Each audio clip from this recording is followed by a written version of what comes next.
তাহলে বিবির কাজে সহযোগিতা করবেন তো ইনশাল্লাহ।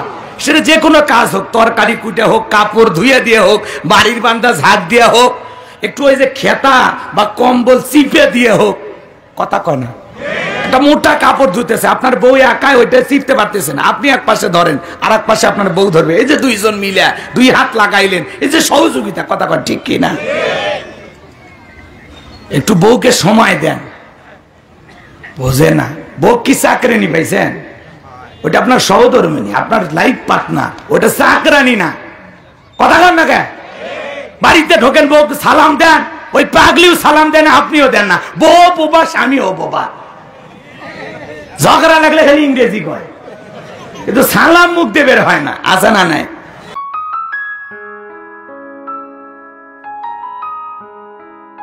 সম্মানিত ভাইরা, আজকের প্রোগ্রামে আসতে পেরে বসতে পেরে আপনারা খুশি না বেজার? কারা কারা বেজার দুই হাত তুলে দেখান তো দেখি। না বুঝে তাও দুই একজন তুলতে চায় নাকি? আনন্দের ঠেলায় তুলেছে নাকি ভাই? ভুল তো মানুষেরই হয়, তাই না?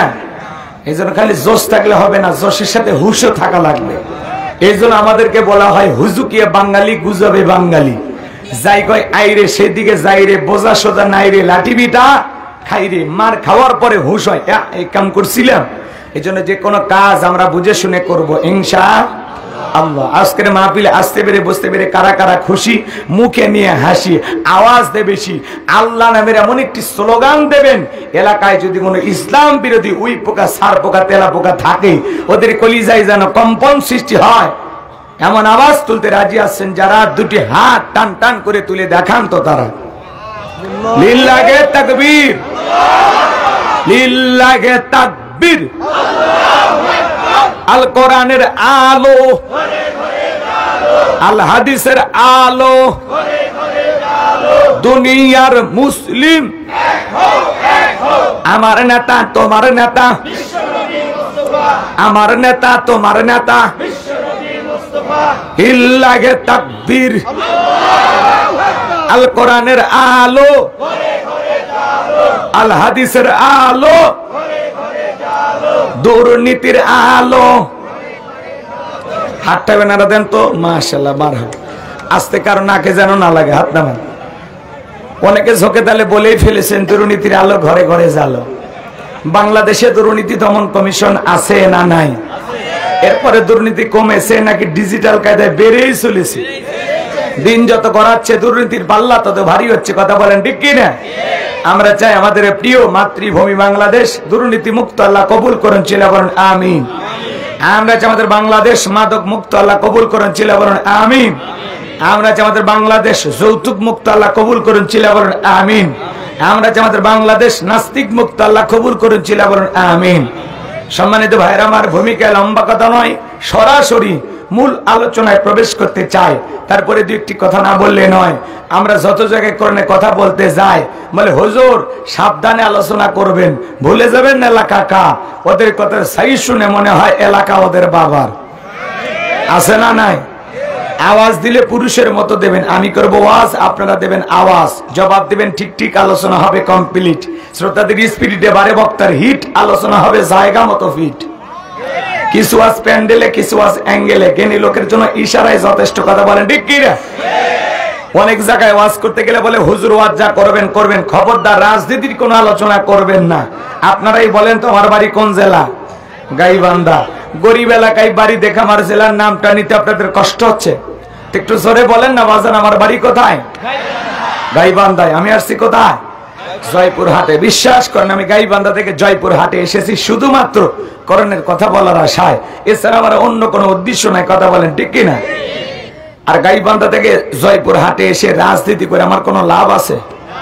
আগামী নির্বাচনে এলাকার মহিলা মেম্বার পদে দাঁড়ানোর কোনো চান্স আছে?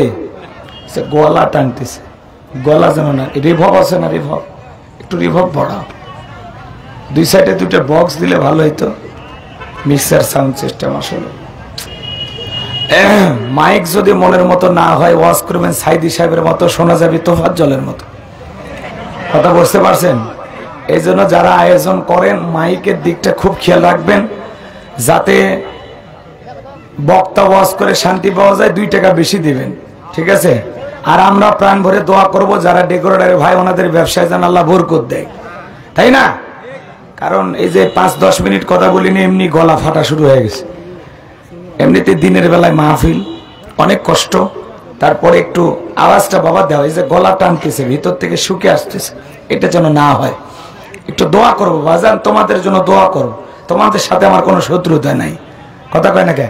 দেখবেন যাত্রা গান, কনসার্ট, দুর্গা পূজার মাইক, এগুলো মাইকে কোনো ডিস্টার্ব হয় না। শয়তান মনে হয় নিজে এসে সাউন্ড সিস্টেম ঠিক করে দেয়, ওদের আওয়াজে থাকা যায় না। আর ওয়াজ মাহফিলের মাইক এমন একটা অবস্থা হয়, এতই আমরা দোয়া করতে চাই, ওনারাও এতই গুতাগুতি করে, তাও হয় না। শয়তান মনে চাইপে ধরে যে আওয়াজ হোস না, কথা কি বলছেন? ভালো কাজে শয়তানও বাধা দেয়, এই হলো অবস্থা। তো যাই হোক সম্মানিত ভাইরা আমার, তাহলে বলেন তো গাইবান্ধা থেকে জয়পুর হাটে এসে রাজনীতি করে আমার কোনো লাভ আছে? আগামী নির্বাচন এলাকার মহিলা মেম্বার পদেও দাঁড়ানোর কোনো চান্স আছে? তাহলে আমি কেন এখানে রাজনীতি করব? যদি করাই লাগে নিজের এলাকায় বান্ধাই করব, কথা বলেন ঠিক কিনা? এর জন্য আপনারা টেনশন মুক্ত থাকবেন, আমি আপনাদের কথার সাথে একমত। আমি বাংলাদেশের রাজনীতি কোন দলের বক্তা না, আমি রাজনৈতিক কোনো বক্তব্য দেব না। I will not say any political work because I am not a leader of any political party. কারণ এখানে সব দলের লোক আছে, আছে না নাই? এখানে বসে আছেন আওয়ামী লীগ, বিএনপি, জাতীয় জামাত ইসলাম, জাসদ, বাসদ, চরমানা, আরশিদ, দানবেগি, ফুরফুরে, হাটহাজারী, ওলামা, নিজামা, তাবলিগ, পাবলিক, ওলামা লীগ, গণতন্ত্র, গণফোরাম, সুসমাজ বিকল্পধারা, এলজিবিটি, নাগরিক শক্তি, পিপল সোসাইটি, 4 দল, 14 দল, 8 দল, 19 দল, 20 দল, ইসলাম, বিএনএ, বাংলাদেশ কংগ্রেস যে পর্যন্তই থাক। আবার ভিপি নুরির আছে গণ অধিকার পরিষদ, তৈমুর চাচা খুলেছিল তৃণমূল বিএনপি, চাচার হাতে মূলে ধরাই দিছে, কথা কোন ঠিক কিনা? এত দলীয় লোক সেখানে, আমি কি বোকা দলীয় আলোচনা করব? এই দিক থেকে যদি একটা দলের লোক গুতা মারে, ওই দিক থেকে আর একটা দলের লোক থানায় টেলিফোন করে, আমি হুজুর অবস্থা ভালো না কারা? অতএব আজকের মাহফিলে বাংলাদেশের রাজনীতি নিয়ে কোন আলোচনা করা হবে? বলেন, বাংলাদেশের রাজনীতি নিয়ে কোন আলোচনা করা হবে না। তবে হ্যাঁ, আমি যদি কোন রাজনৈতিক বক্তব্য দেই, এই পৃথিবীর শ্রেষ্ঠ রাজনীতিবিদ, শ্রেষ্ঠ রাষ্ট্রনায়ক, শ্রেষ্ঠ রাষ্ট্রপতি, শ্রেষ্ঠ সেনাপতি, শ্রেষ্ঠ বৈজ্ঞানিক, শ্রেষ্ঠ দার্শনিক, শ্রেষ্ঠ বাবা, শ্রেষ্ঠ নানা, শ্রেষ্ঠ স্বামী, শ্রেষ্ঠ আদর্শ, শ্রেষ্ঠ মহামানব রহমাতুল আলামিনের মদিনার আদর্শের রাজনীতির কথা বলবো। আমি যদি কোন রাজনৈতিক বক্তব্য দেই, খলিফাতুল মুসলিমিন, আমিরুল মুমিনিন হযরত ওমর ফারুকের আদর্শের রাজনীতির কথা বলবো। যে ওমর ফারুক আল্লাহর জমিনে আল্লাহর আইনকে প্রতিষ্ঠিত করতে গিয়ে নিজের কলিজার টুকরা ছেলেকে পর্যন্ত ছাড় দেয় না, কথা বলে ঠিক কিনা? সেই মদিনাওয়ালার আদর্শের রাজনীতির কথা শোনার পর আপনার যেন আবার চুলকানি আরম্ভ না হয়। কারণ কোরআন হাদিসের হক কথা সবার বেদে হজম হয়। আপনারাই বলেন তো, সুদ করে সামনে যদি সুদের বিষয়ে আলোচনা করা হয়, ওকে জয়পুর হাট থেকে মিষ্টি নিয়ে এসে বলবো হুজুর হা করেন একটু মিষ্টি খান, নাকি বলবে এই হুজুর এসে সুদের ওয়াজ কইরা আমার সুদের ব্যবসায় লাল বাতি জ্বালাইছে, কথা বলেন ঠিক কিনা? যারা ঘুষ খায়, দুর্নীতি করে, হারাম খায় ভুড়ি বানাইছে, 26 মাসের গর্ভবতী, ওদের সামনে ঘুষের আলোচনা করলে খুশি না বেজা? যারা বেনামাজি নামাজ পড়ে না, আসার খাইয়া পইরাও আল্লাহ সিজদা দেয় না, ওদের সামনে নামাজের ওয়াজ করলে খুশি না বেজা? যে সমস্ত মা বোনেরা বোরকা পরে না, পর্দা করে না, বুকে ওড়না পর্যন্ত নেয় না, জিন্সের প্যান্ট গেঞ্জি পরে রাস্তা দিয়ে হাইটে যায়, পিছন দিক দিয়ে তাকালে মনে দুটো সুপারি গাছ দাঁড়িয়ে আছে, এরকম বেহায়া বেপর্দা নারীর সামনে পর্দার আলোচনা করলে খুশি না বেজা? এক কথায় ওয়াজ যদি কারো বিপক্ষে চলে যায়, কিয়ামত পর্যন্ত সে বক্তার উপরে খুশি হবে না, কথা বলে ঠিক কিনা? এই জন্য পরিষ্কার ভাবে একটি কথা বলে দিতে চাই, আজকের আলোচনা সভাপতি স্যারের মতো হবে না, প্রধান অতিথির মতো হবে না, মাহফিল কমিটির মতো হবে না, বক্তার মতো হবে না, শ্রোতাদের মতো হবে না। আল্লাহর কোরআন যা বলবে, গোলাম রব্বানি তাই বলবে। এতে কে খুশি কে বেজার ওইটা দেখার টাইম নাই, কথা বলেন ঠিক কিনা? যুগে যুগে নবী রাসূলের দাওয়াতি কাজ করেছেন, তাদের দাওয়াতি কাজেও কাফের বেঈমানরা বাধার প্রাচীর তৈরি করে দিয়েছিলেন। এরপরে আল্লাহর পয়গম্বরেরা শত বাধার প্রাচীরকে ভেঙে আল্লাহর জমিনে আল্লাহর পথে মানুষকে দাওয়াত দিয়েছেন, কথা বলেন ঠিক কিনা? আপনারা আবার প্রিয় নবী কালেমার দাওয়াত দিতে গিয়ে, করণের প্রচার করতে গিয়ে মার খেয়েছেন, রক্ত জুড়িয়েছেন, দান্দান মোবারক শহীদ হয়ে গেছেন, লোহার টুপি মাথার ভিতরে ঢুকে গেছেন, সাহাবায়ে কিরাম দ্বীনকে প্রতিষ্ঠিত করতে গিয়ে মার খেয়েছেন, রক্ত জুড়িয়েছেন, জীবন দিয়েছেন। ও বাংলার মুসলমান, 1971 সালে এই দেশের মাটির জন্য, এদেশের স্বাধীনতার জন্য আপনার আমার পূর্বপুরুষেরা যদি রক্ত দিতে পারেন, জীবন দিতে পারেন, প্রয়োজন যদি হয় আল্লাহর জমিনে আল্লাহর দ্বীনকে প্রতিষ্ঠিত করতে গিয়ে, কোরআনের সমাজ কায়েম করতে গিয়ে নবীদের মতো, সাহাবায়ে কিরামদের মতো বুকের তাজা রক্ত দিতে হয়, কারা কারা দিতে রাজি? দুই হাত তুলে দেখা। লিল্লাহে তাকবীর। জয়পুরহাটের মুসলমানের রক্ত ঠান্ডা হয়ে গেছে নাকি? হ্যাঁ, গুতা মারলেও জাগের না। ব্যাপারটা কি? হাত সোজা করেন, সোজা করেন। লিল্লাহে তাকবীর। টান টান করে তোলেন, হাত টান টান করে তোলেন। ওই যে মাঝে মাঝে হাত ব্যাকা করে তুলেছেন, দুই হাত সোজা করার শক্তি নাই। আপনি পুরুষ মানুষ, দুধ ডিম ভিটামিন ক্যালসিয়াম মাঝে মাঝে কিনে খাবেন, একেবারে দুর্বল হলে চলতে পারবেন না। লিল্লাহে তাকবীর। সোজা করেন, সোজা করেন। আমার আল্লাহ রাব্বুল আলামিন বলেন, ইন্নাল্লাহা আশতারা মিনাল মুমিনিনা আনফুসাহুম ওয়া আমওয়ালাহুম বিআন্না লাহুমুল জান্নাহ। সূরা তাওবার 111 নম্বর আয়াতে আল্লাহ পাক জানায় দিলেন, নিশ্চয়ই মুমিন বান্দাদের জান মাল আমি আল্লাহ ক্রয় করে নিয়েছি, বিনিময়ে দেব জান্নাত। বলুন সুবহানাল্লাহ। তাহলে বলেন তো বাজান, আপনার আমার জীবনের মালিক কে? এ জয়পুরহাটের যুবকেরা ভালো করে বলো তো, এই জীবনের মালিক কে? প্রেম করবা আর প্রেমিকাকে পার্কে নিয়ে যা ডায়লগ দিবা, এ জীবন তোমার, তুমি শুধু আমার। ওরে হাইব্রিড যুবক, এই জীবনের মালিক কে? আপনার আমার সম্পদের মালিক কে? আল্লাহর দেয়া জীবন, আল্লাহর দেয়া সম্পদ আল্লাহর পথে খরচ করতে রাজি আছেন তো মুসলমান? রাজি আছেন তো ইনশাআল্লাহ? রাজি আছেন তো ইনশাআল্লাহ? বাম হাত নামান, শুধু ডান হাত তুলে রাখেন। আল্লাহ রাব্বুল আলামিন বলেন, ইল্লা সাহাবাল ইয়ামিন ফি জান্নাতি ইয়াতাসাআলুন। ডানপন্থী যারা জান্নাতের বাগানে থাকবে তারা, ডানপন্থী যারা আল্লাহর প্রিয় তারা। বলুন সুবহানাল্লাহ। কোনো কথা হবে না। কিছুক্ষণ আগেই বলেন, হুজুর জীবন দিতে রাজি, রক্ত দিতে রাজি। আপাতত জীবন রক্তের দুইটার কোনোটাই দেয়া লাগবে না। ডান হাতটা পকেটের ভিতরে ঢুকা দিয়া যে যা পারেন যতটুকু পারেন, জীবনের শেষ ঠিকানা কবরস্থানের জমি ক্রয়ের জন্য আজকের আয়োজন করা হয়েছে। 10 লাখ টাকার বোঝা সবাই প্রাণ ভরে দান করবেন। সোজা ডান হাত পকেটে দেন, আমিও দিচ্ছি। দেন সবাই, নিজের পকেটে হাত দেন, অন্য কারো পকেটে হাত দিয়ে পকেট ভরে বলে মারি খেন না। সবাই পকেটে হাত দেন, সবাই পকেটে হাত দেন। স্বেচ্ছাসেবক যারা আছো, ছেলে পেলে যারা আছো, ব্যাগ নিয়ে, রুমাল নিয়ে, চাদর নিয়ে, যার কাছে যা আছে তাই নিয়ে মাঠে নামো, খেলা হবে। খেলা হবে, ছেলে পেলে যাবে। সবাই দেন, সবাই পকেটে হাত দেন, আমিও দিচ্ছি। দেন সবাই পকেটে হাত দেন, সবাই পকেটে হাত দেন, সবাই পকেটে হাত দেন, আমিও দিচ্ছি। দেন পকেটে হাত দেন, পকেটে হাত দেন। ছেলে পেলে কই আপনাদের? সবাই পকেটে হাত দেন, প্রাণ ভরে দান করেন। আল্লাহ সবাইকে দান করে তৌফিক দান করুন। জোরে বলুন আমিন। আরো জোরে বলুন আমিন।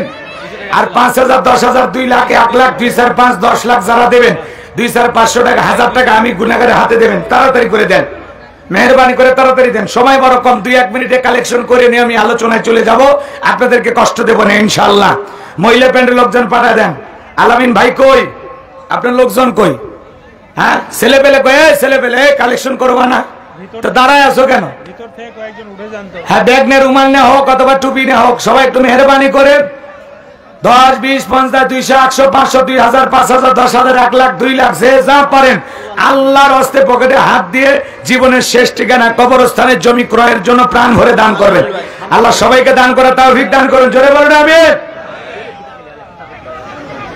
এত বুঝলে কিন্তু মাথা গরম করাইন না, মাথা গরম করেন না। সারা দেশ ঘুরি, আমাদেরকে বুঝাবেন আপনি। এদিক খেয়াল করেন, কি নাম ভাই? আমিনুল ভাই। তার জন্য দোয়া না করে কেমনে গাইবান্ধায় যায়? নগদে 1000 টাকা। জোরে বলেন মারহাবা। আল্লাহ দানটা কবুল করেন, বড় দানে শামিল করেন। এই দানে ছেলেকে লক্ষ লক্ষ টাকার মালিক বানায় দেন, দুনিয়া আখিরাতে ইজ্জত সম্মান বাড়ায় দেন। জোরে বলেন আমিন। আসেন আসেন দরদিরা আমার, দিয়া দন বজে মন, কেড়ে নিতে কতক্ষণ। নদীর একলো ভাঙে ওকলো গড়ে, এই তো নদীর খেলা। সকাল বেলার টাকাওয়ালা তুই ফকিরি সন্ধ্যাবেলা। ভাই জীবনের শেষ ঠিকানা কবরস্থানের জন্য যে যতটুকু পারেন প্রাণ ভরে দান করবেন। সবাইকে একদিন কবরে যেতে হবে, দুনিয়া চিরকাল থাকার জায়গা না। কথা বলেন ঠিক কিনা? সবাই একটু প্রাণ ভরে।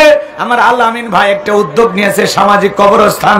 আমার ভাইরা সবাই একটু প্রাণ ভরে দান করবেন। 10 লাখ টাকার বোঝা আল্লাহ সবাইকে পকেটে হাত দিয়ে তার বড় টাকাটা বের করে দেন, নিজের পকেটে সবচাইতে বড় নোটটা দিয়ে দেন। 10, 20, 50, 200, 100, 500, 2000, 5000, 10,000, যে যা পারেন আল্লাহর হস্তে পকেটে হাত দিয়ে টাকা বের করে দেন। খবরদার কে যেন আবার বিড়ি ম্যাচ দিন না। 2014 সালে ওয়াজ করতে গেছিলাম রংপুর তারাগঞ্জ, ওই জায়গায় কালেকশন চলতেছিল। একজন ব্যাগের ভিতর দিয়েছিল 2 প্যাকেট বিড়ি, দিয়ে লেগে দিয়েছে 1 প্যাকেট মাহফিল কমিটির আর 1 প্যাকেট বক্তার। কত বড় দুষ্ট চিন্তা করেন, এরকম দুষ্টনা করা যাবে না। সবাই পকেটে হাত দিয়ে আল্লাহ হস্তে টাকা দেন। আলহাস কিনোমিয়া, হে আল্লাহ তাআলা তোমার গোলাম, নগদে 1000 টাকা জোরে বলেন মারহাবা। আল্লাহ দানটা কবুল করেন, বড় দানে শামিল করেন। এই দানে লক্ষ লক্ষ টাকার মালিক বানায় দেন, দুনিয়া আখিরাতে ইজ্জত সম্মান বাড়ায় দেন, জোরে বলেন আমিন। আসে না সে দরদির আমার, দিয়ে দন বোঝে মন, কেড়ে নিতে কতক্ষণ, নদীর একল ভাঙে অকল ঘরে। এই তো নদীর খেলা, সকালবেলা টাকাওয়ালা তুই ফকির, সন্ধ্যাবেলা দান করিলে মাল কমে না, নেগরি পাল্লা হয় ভারী, গুনাহ খাতা মাফ করে দিয়া আল্লাহ জান্নাতে বানায় দিও ঘর বাড়ি, জোরে বলেন আমিন। ভাই আমার হাতে 500,000 টাকা দেওয়ার মতো আর কেউ নাই। অথবা জমি কেনার সময় 5,000 দেবেন, 10,000 দেবেন, অথবা 1 শতক জমির টাকা দেবেন, এরকম কেউ নাই? নাই নাই যে হুজুর আমি এই কবরস্থানের জন্য যখন জমি কিনবে আমি 1 শতক কিনে দেবো ইনশাআল্লাহ, হুজুর আমি হাফ শতকের টাকা দেব, হুজুর আমি 5,000 দেব, যখন কিনবে তখন দেবেন। কি নাম বলেন? 1 শতক 2 শতক জমি কিনে দেওয়ার মতো কেউ নাই। জীবনের শেষ ঠিকানা কবরস্থানের জন্য, সামাজিক কবরস্থান সকলের জন্য উন্মুক্ত। আপনি দেবেন? হ্যাঁ কত? 1 শতক? বুঝি না বাবা, হাত যে তুললো তাই করলাম। জমি যখন কিনবে তখন 5,000 দিবেন। কি নাম আপনার? নাম কি? এই রায়হান ভাই তার দাদার নামে, এই আলামিন ভাই লক্ষ্যই, রায়হান ভাই তার দাদার নামে যখন জমি কিনবেন তখন ওই ভাই 5,000 টাকা দেবে, জোরে বলেন মারহাবা। লিল্লাহি তাকবীর। আল্লাহ তাআলা আমার ভাইয়ের দানটা কবুল করেন, বড় দানে শামিল করেন। ধারকি ফকির পাড়া করছে কামসারা, আবু জাফর আকন্দ, নগদ 500 টাকা, জোরে বলেন মারহাবা। আসেন আসেন দরদিরা আমার, দিয়ে দন বোঝে মন। সাইদুর রহমান সাইদ বানিয়াপাড়া কাবিল মাসামি হঠাৎ আসছে আপনি, মাশাআল্লাহ বিশিষ্ট আলেমে দ্বীন, আল্লাহর গোলাম, উনি এসেছেন আজকের মাহফিলে, হঠাৎ করে এসেছেন। আসলে যিনি সভাপতি তিনি নাই, এখন ভারপ্রাপ্ত সভাপতি আল্লাহর বান্দা, চেনেন না? কি নাম বলেন? হ্যাঁ সাইদুর রহমান, মাশাআল্লাহ। হযরত মাওলানা সাইদুর রহমান আল্লাহর গোলাম, বিশিষ্ট আলেমে দ্বীন, উনিও শরীক হয়েছেন 500 টাকা দিয়ে, জোরে বলেন মারহাবা। আল্লাহ প্রিয় উস্তাদের হায়াত বাড়ায় দেন, দুনিয়া আখিরাতে ইজ্জত সম্মান বাড়ায় দেন, মৃত্যু পর্যন্ত দ্বীনের খেদমতের জন্য আল্লাহ কবুল করেন, জোরে বলেন আমিন। হাজারো আলেম তৈরি করার কারিগর এনারা, কথা বলেন ঠিক কিনা? আমাদের বটবৃক্ষ, আমাদের ছায়া, কথা বলেন ঠিক কিনা? আল্লাহ তাআলা প্রিয় উস্তাদের হায়াতে তৈয়বা সিয়াতে কুলিয়া দান করুন, জোরে বলেন আমিন। সবাই একটু মেহেরবানি করে ভাই তাড়াতাড়ি দেন, 2-1 মিনিটের মধ্যে দিয়ে দেন। আর কেউ আছেন 5-10 হাজার টাকা দিয়ে সহযোগিতা করবেন, অথবা 1 শতক জমি একাই কিনে দেন, দেন ভাই। জীবনের শেষ ঠিকানা কবরস্থানের জন্য আপনি অংশীদার হন, কথা কয় না ভাই? দুনিয়ার সম্পদ কত কিছু করলাম আমরা, পরকালের জন্য কিছু করার দরকার আছে না নাই? এটা কি আরিফুল মাস্টার, নগদ 1000, বাকি 4000, মোট 5000 টাকা, জোরে বলেন মারহাবা। আল্লাহ তোমার গোলামের হায়াত বাড়া দাও, জিন্দিগির গুনাহগুলো মাফ করে দাও, আর বেশি করে দান করার তৌফিক দাও, জোরে বলেন আমিন। মহিলা প্যান্ডেল লোকজন পাঠাইছেন, এই মহিলা প্যান্ডেল ব্যাগ কালেকশন হয়েছে, আমার মা বোন যারা বসে আছেন, মা আপনারা প্রাণ ভরে দান করবেন, মা বোনদেরকে আল্লাহ দিল নরম করে দান করা তৌফিক দান করুন। আমি জানি জয়পুরহাটের মা বোনদের দিল খুবই নরম, তাদের রান্নাও যেমন ভালো, মনটা তার সাথে বেশি ভালো। আল্লাহ মা বোনদেরকে বেশি করে দান করা তৌফিক দান করেন, জোরে বলেন আমিন। হ্যাঁ মা বোনেরা, আপনাদের ভিতরে চলে গেছে চাদর, বোরকার পকেট থেকে করে দেন হালকা করে একটু আদর। মা বোনদেরকে আল্লাহ বেশি করে দান করা তৌফিক দান করুন। জীবনের শেষ ঠিকানা কবরস্থানের জন্য আল্লাহ সবাইকে দান করা তৌফিক দান করুন, জোরে বলুন আমিন। আসেন আসেন দরদিরা আমার, দিয়ে ধন বজে মন, কেড়ে নিতে কতক্ষণ, নদীর একল ভাঙে অকল ঘরে। এই তো নদীর খেলা, সকালবেলা টাকাওয়ালা তুই ফকিরি, সন্ধ্যাবেলা রুবেল প্রধান, নগদ 1000, বাকি 4000, মোট 5000 টাকা, জোরে বলেন মারহাবা। একটু মেহেরবানি করে নাম লেখা দেন ভাই, কি নাম বলেন? 2000, 1000, 5000 জমি কেনার সময় দেবেন, জমি কেনার সময় আপনারাও আসবেন, জমি কোথায় কিনতেছে, কিভাবে কিনতেছে, আলামিন ভাই একটু সহযোগিতা করবেন, বুদ্ধি পরামর্শ দেবেন, ইনশাল্লাহ এক সময় অনেক বড় হবে, কথা কোন ঠিক কিনা? আমি একটা গণকবরস্থান করার স্বপ্ন দেখেছি, হ্যাঁ, জায়গা আমিও খুঁজতেছি ইনশাল্লাহ। আপনারা দোয়া করবেন আমিও যেন আমার ভাইয়ের মতো করতে পারি। আল্লাহ তৌফিক দান করেন, জোরে বলেন আমিন। হ্যাঁ, আমার এই গণ কবরস্থান হবে আমার গাইবান্ধা, আমার এলাকায়, ঠিক আছে। আর মাদ্রাসা করেছি বগুড়ায়, কথা কি বুঝতে পারছেন? এখন মসজিদ আর একটা বানাবো, এই মাদ্রাসার পাশাপাশি মসজিদ বানাবো। আল্লাহ যেন বানানোর তৌফিক দান করেন, জোরে বলেন আমিন। আর কি নাম বলেন, বলে কি নাম? খুব দ্রুত গতিতে চলেন, আমরা আলোচনায় চলে যাই। কষ্ট দেব না। আলামিন ভাইয়ের কলিজা অনেক বড়। উনি বলতে যে হুজুর আমি একাই গত বছর আয়োজন করেছি, এবছরও করেছি, এলাকার মানুষ কিছু সহযোগিতা করে আলহামদুলিল্লাহ, কিন্তু আমার একটা নিয়ত, আমি একটা সামাজিক কবরস্থান করে যেতে চাই। দুনিয়া কয়দিনের হুজুর, আমরা একটু ভালো কিছু করে পরকালে যেন যাইতে পারি। এই যে তার একটা সৎ চিন্তা, একটা ভালো চিন্তা মনের ভিতরে, কয়জন এরকম ভালো চিন্তা করে বলেন? দুনিয়াদারি নিয়ে আমরা ব্যস্ত, কথা কন ঠিক কিনা? আমার ভাই এই সুন্দর চিন্তা করেছে। আব্দুর রহিম হাজিপাড়া 500 টাকা, আল্লাহ কবুল করেন, জোরে বলেন আমিন। বলেন 1-2 শতক জমি কিনে দেওয়ার মতো একটা মানুষ বলেন তো হুজুর আমি 1 শতক জমি কিনে দেব। আমি দিল থেকে আপনার জন্য দোয়া করব, আল্লাহ যেন বিশ্বনবীর সাথে একই জান্নাতে কবুল করেন।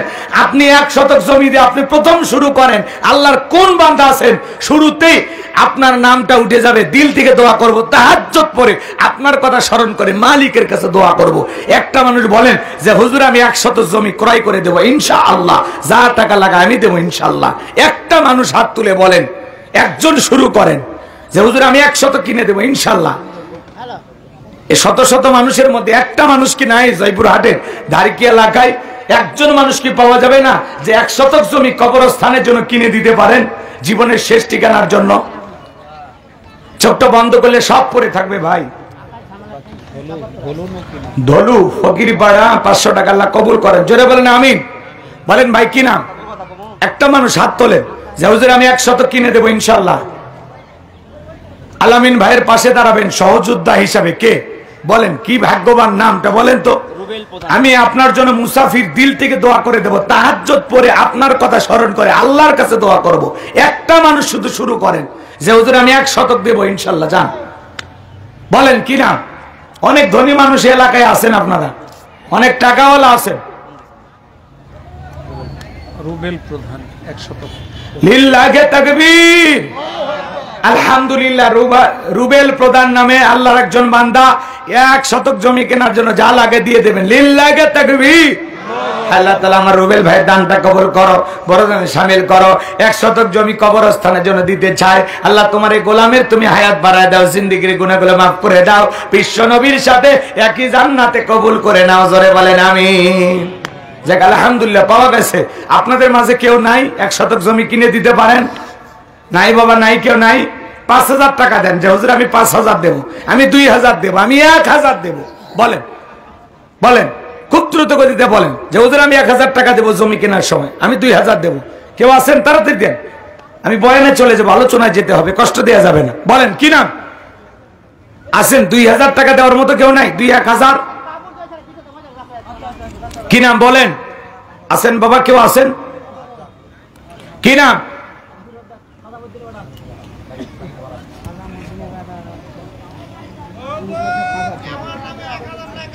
কি নাম? ড্রাইভার খলিল ভাই 1000 টাকা সরে কোন মারহাবা। আল্লাহ ভাইয়ের হায়াত বাড়ায় দেন, জিন্দেগির গুনাহগুলো মাফ করে দেন, কোটি কোটি টাকার মালিক বানায় দেন, দুনিয়া আখিরাতে ইজ্জত সম্মান বাড়ায় দেন, সরে বলেন আমিন। আর কি নাম বলেন? আর কেউ আছেন? 2-1 আব্দুর রাজ্জাক বাকিজাপাড়া 5000 টাকা, জোরে বলেন মারহাবা। যখন জমি কিনবে তখন দেবে, আল্লাহ কবুল করেন, জোরে বলেন আমিন। ড্রাইভার খলিল ভাই 1000 টাকা, আল্লাহ কবুল করেন। মেহরবানি করে তাড়াতাড়ি দেন, আমি আলোচনায় চলে যাব, আর কষ্ট দেব না আপনাদেরকে। দেওয়ার মতো আর কেউ আছেন? 2-1 যে হুজুর আমি জমি কেনার সময় 5000 দেব, আমি 10000 দেব। কি নাম বাবা? আব্দুল আলিম। কত? আব্দুল আলিম ওই জমি কেনার সময় 5000 দিবেন। লিল্লাহি তাকবীর। আব্দুল আলিম নাম, বাপের বেড়ামত করছে এখন কাম, জমি কেনার সময় 5000 টাকা দিবেন, জোরে বলেন মারহাবা। আল্লাহ তোমার গোলামের দানটা কবুল করো, হায়াত বাড়ায় দাও, জিন্দেগির গুনাহগুলো মাফ করে দাও, কোটি কোটি টাকার মালিক বানায় দাও, জোরে বলেন আমিন। আর কে আছেন? আর কে আছেন? কি নাম বলেন? কলিজাটা বড় করেন ভাই, জীবনের শেষ ঠিকানা কবরের জন্য। সবাই একটু দেন। একদিন মাটির ভিতরে হবে ঘর, রে মন আমার মিশে বান্ধ দালান ঘর, একদিন মাটির ভিতরে হবে ঘর, রে মন আমার মিশে বান্ধ দালান ঘর। প্রাণ পাখি উড়ে যাবে পিঞ্জর সেরে, ধরা দমে সবই রবে তুমি যাবে চলে, বন্ধু বান্ধব যত মাতা পিতা তারা সুত সকলে হবে তোমার পর, রে মন আমার মিশে বান্ধ দালান ঘর, একদিন মাটির ভিতরেই হবে ঘর, রে মন আমার মিশে বান্ধ দালান ঘর। দেহ তোমার চর্ম চর গলে পচে যাবে, শিরা উপশিরা গুলি ছিন্ন ভিন্ন হবে, দেহ তোমার চর্ম চর গলে পচে যাবে, শিরা উপশিরা গুলি ছিন্ন ভিন্ন হবে, মন্ড মেরুদণ্ড সবই হবে খণ্ড খণ্ড, মন্দ মেরুদণ্ড সবই হবে খণ্ড খণ্ড, পড়ে রবে মাটির উপর, রে মন আমার মিশে বান্ধ দালান ঘর, একদিন মাটির ভিতরে হবে ঘর, রে মন আমার মিশে বান্ধ দালান ঘর। জনাব মোহাম্মদ দেলোয়ার হোসেন ধারকি বালা গাড়ি, আল্লাহ রে বান্দা নাতির নামে 5,000 টাকা জোরে কর মারহাবা, লিল্লাহি তাকবীর। আল্লাহ তোমার গোলামের দান কবুল করো, হায়াত বাড়ায় দাও, জিন্দেগির গুনাহগুলো মাফ করে দাও। দুলু মিয়া 2,000 টাকা জোরে বলেন মারহাবা, আল্লাহ কবুল করেন, জোরে বলেন আমিন। ভাই কবরস্থানে একটা সামাজিক কবরস্থান এলাকায় হোক, আপনারা চান না? জোরে বলেন চান না? কারা কারা চান একটু সবাই হাত তোলেন তো, লিল্লাহি তাকবীর, লিল্লাহি তাকবীর। হ্যাঁ, হাত তুলতে ভয়, মাল চালে। প্রফেসর আশরাফ হাত তুলতে ভয় পাচ্ছে। আশরাফ প্রফেসর 5,000 টাকা জোরে বলেন মারহাবা, লিল্লাহি তাকবীর। এইভাবে লোকজন সহযোগিতা করবে ইনশাআল্লাহ। শুরু যেহেতু আছে ঠেকবেন, আপনি দিলেও হবে না দিলেও হবে, কৃপণতা করে খালি খামাকা লস করলেন। একটু মেহেরবানি করে দেন, দিলে দেন, না দিলে আলোচনা চলে যাবে। আমার মা বোনেরাও, ও মা, অনেক টাকা পয়সা দুনিয়ার পিছনে খরচ করলেন, কসমেটিক কিনে, সোনা দাম, সোনা গহনা কিনে, একটু দেন না মা, ওখান থেকে কিছু একটু বাজেট দেন। আমার মা বোনদেরকে আল্লাহ পাক একটু জমি কেনার জন্য কিছু সহযোগিতা করার তৌফিক দান করে। 2-1 মায়ের নাম কি আমি পাবো না?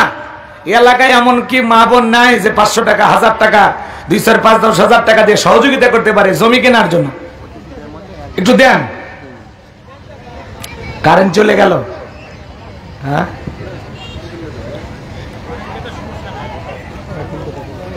সামনে যে কারেন্টের কি হবে, ঠান্ডার মধ্যে যাচ্ছে। জনাব মোহাম্মদ মনসুর রহমান, সদর থানা, কৃষক লীগ, ভাইস চেয়ারম্যান পদপ্রার্থী। 2 মিনিট কি এমন করছি 2 শতক জমি, সেটা হতে পারে, দোয়া করেন ইনশাআল্লাহ। দেন দেন, মাইক দেন, তাড়াতাড়ি দেন, সমস্যা। এই টাকাগুলো, স্লিপগুলো নেন। এ আলামিন ভাই, নিয়ে নেন, এগুলো নিয়ে নেন। মহিলা প্যান্ডেলে, পুরুষ প্যান্ডেলে ব্যাগ পাইছেন? হ্যাঁ ভাই, এই যে এই যে বলতেছি, ব্যাগে যে কালেকশন হয়েছে, ব্যাগগুলো পাইছেন? সহকারী আপনার হেফাজতে রেখে দিয়েছে তো? ঠিক আছে ইনশাল্লাহ, এগুলো নিয়ে নেন, সব স্লিপ নিয়ে নেন। ভাই 500-1000 টাকা লিখে দেওয়ার মতো কেউ নাই, 500 টাকাতে সহযোগিতা করেন যে হুজুর আমি জমি কেনার সময় 500 দেন, আমি 1000 দেবো, দেন, সাধ্য অনুযায়ী দেন। বলেন 500 দেবেন না 1000? ওই যে চাচার নামটা লেখেন তো, মাইক দেন, ডাইরেক্ট মাইক দেন। ভাইয়ের নাম কোন?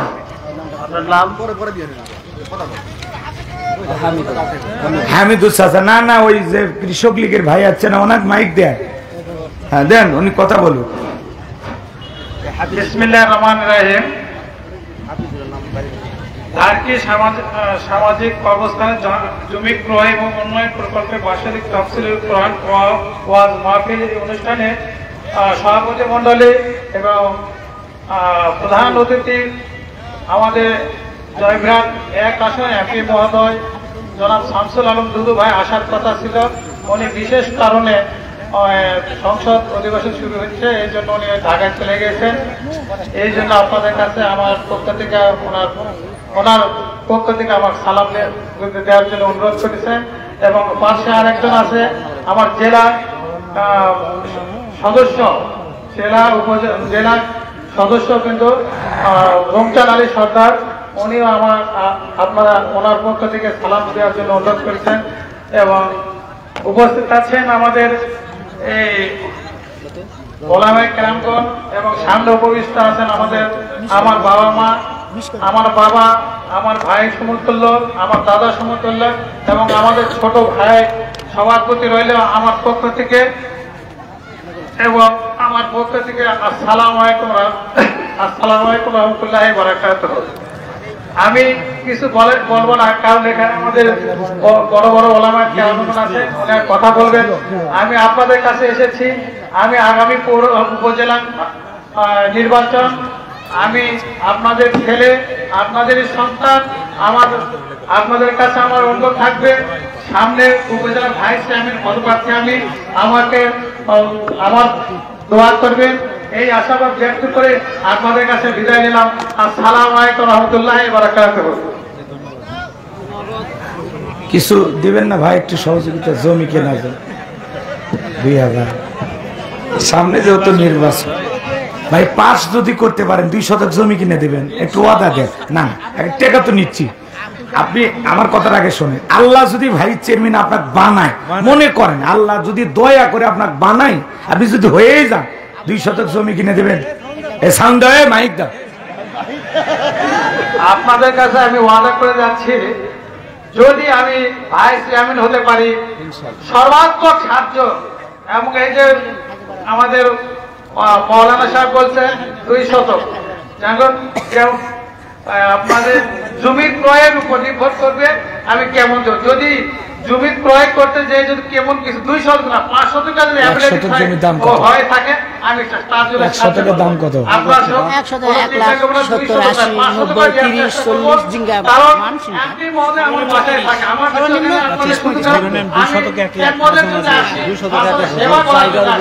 আমি আপনাদের কাছে পার্সোনাল ভাবে কোনো ব্যক্তিগত ভাবে সাহায্য না করতে পারি, এই জন্য সামাজিক প্রতিষ্ঠান, মসজিদ, মাদ্রাসা, ইতিমখানা, এই ধরনের কাজে জানি আমি আপনাদের কাছে সহযোগিতা করতে পারি।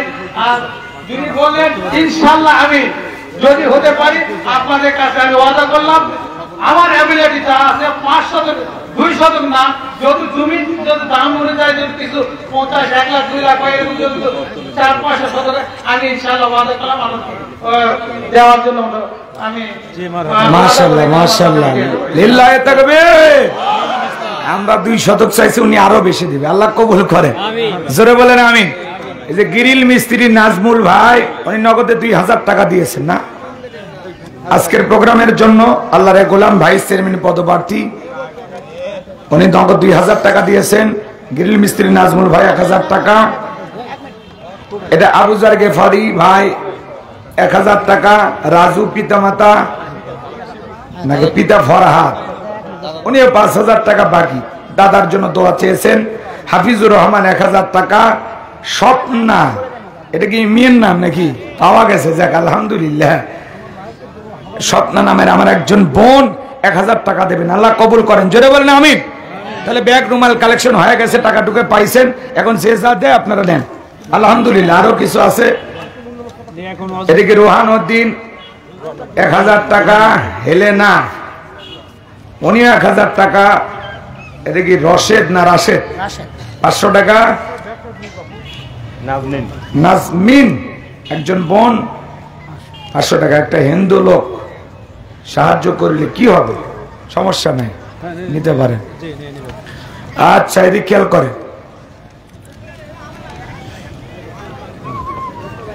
সবাই একটু বসেন বসেন, চলেন আমরা আলোচনা চলে যাই।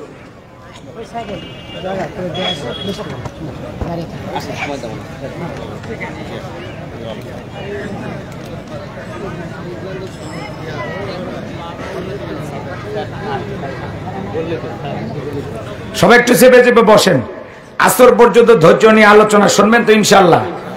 হ্যাঁ, ওটা বসা করবেন না, ওটা বসা করলে কিন্তু আসলে পরিবেশ এলোমেলো হয়ে যায়। হ্যাঁ, আসর পর্যন্ত, আসর পর্যন্ত। আসর কয়টায় পড়েন? 4:30 না 4:45? ঠিক আছে, সমস্যা নেই। আপনারা যখন আসরের নামাজ পড়বেন তখনই ছেড়ে দেব। যদি 6টায় আসর পড়েন 6টায় ছেড়ে দেব, ঠিক আছে তো নাকি? আচ্ছা, তাও খুশি থাকেন। দাঁড়ানো ভাইরা একটু বসেন, বসেন। 8 টাকা চাবো না, বসেন বসেন। হয়েছে, টাকা হয়ে গেছে। শুরু করছে যেহেতু আল্লাহ ব্যবস্থা করে দেবে ইনশাল্লাহ। জি, তারপরে আপনারা যারা লিখে দেবেন 2-1000 টাকা লিখে দিতে পারেন। কর্তৃপক্ষের ভাইদের কাছে লিখে দেন, আমি আলোচনায় চলে গেলাম। আলামিন ভাই যা হয়েছে আলহামদুলিল্লাহ, চলে। শামসুল ইসলাম 500 টাকা। যারাই লিখে দেন নেন, আল্লাহ আপনাদের দান করা তৌফিক দান করেন। জোরে বলেন আমিন। আমি কথা বলবো পবিত্র কোরআনুল কারীমের 66 নম্বর সূরা। বহুদিন আগে ধারকি এই গ্রামে মনে আমি আসছিলাম একবার রাতের বেলায়, তাই না? হ্যাঁ, এক মহিলা স্লিপ দিছিল যে হুজুর আমার স্বামীর মাথায় চুল নাই। মনে আছে আপনাদের কথা? হ্যাঁ, আমার ওই মনে আছে। ধারকি পশ্চিম পাড়া, মন্ডল পাড়া। যাই হোক, অনেকদিন আগের কথা, প্রায় 7-8 বছর তো হবেই, বেশি। আচ্ছা, তাহলে বহুদিন হায়াত পাইছি আলহামদুলিল্লাহ। আপনারাও বেঁচে আছেন নাকি? কখন 7-8 বছর পরে আবারও ধারকিতে আসলাম দিনের বেলায়। যেহেতু এসেছি কোরআন থেকে কথা বলতে চাই, আমি ওই বছরে মনে হয় যতটুকু সম্ভব সূরা মুদ্দাসির থেকে আলোচনা করেছিলাম, আমার যতটুকু মনে হয়। আজকে কথা বলবো সূরা মুলক থেকে। বলেন কোন সূরা? সূরা মুলক। বলেন কি নাম?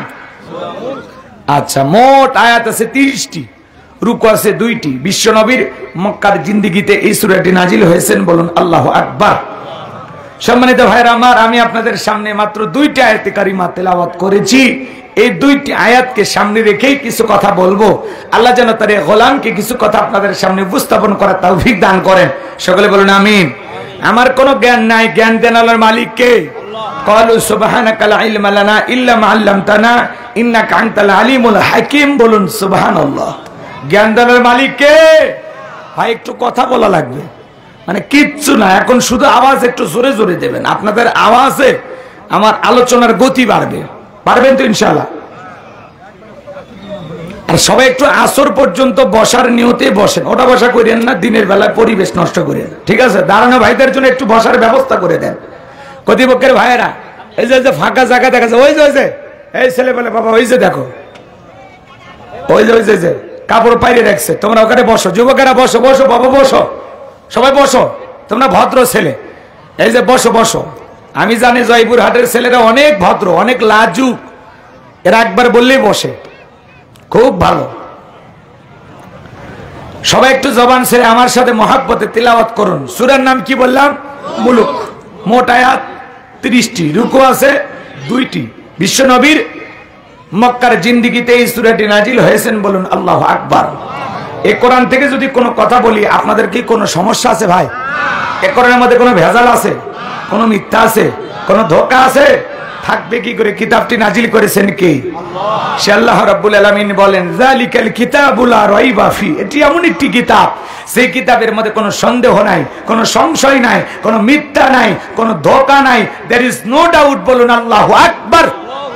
হুদাল লিল মুত্তাকিন। মুত্তাকি বান্দাদের জন্য গাইডলাইন হিসাবে, পথ প্রদর্শক হিসাবে আসমান থেকে কিতাবটি নাজিল করেছেন কে?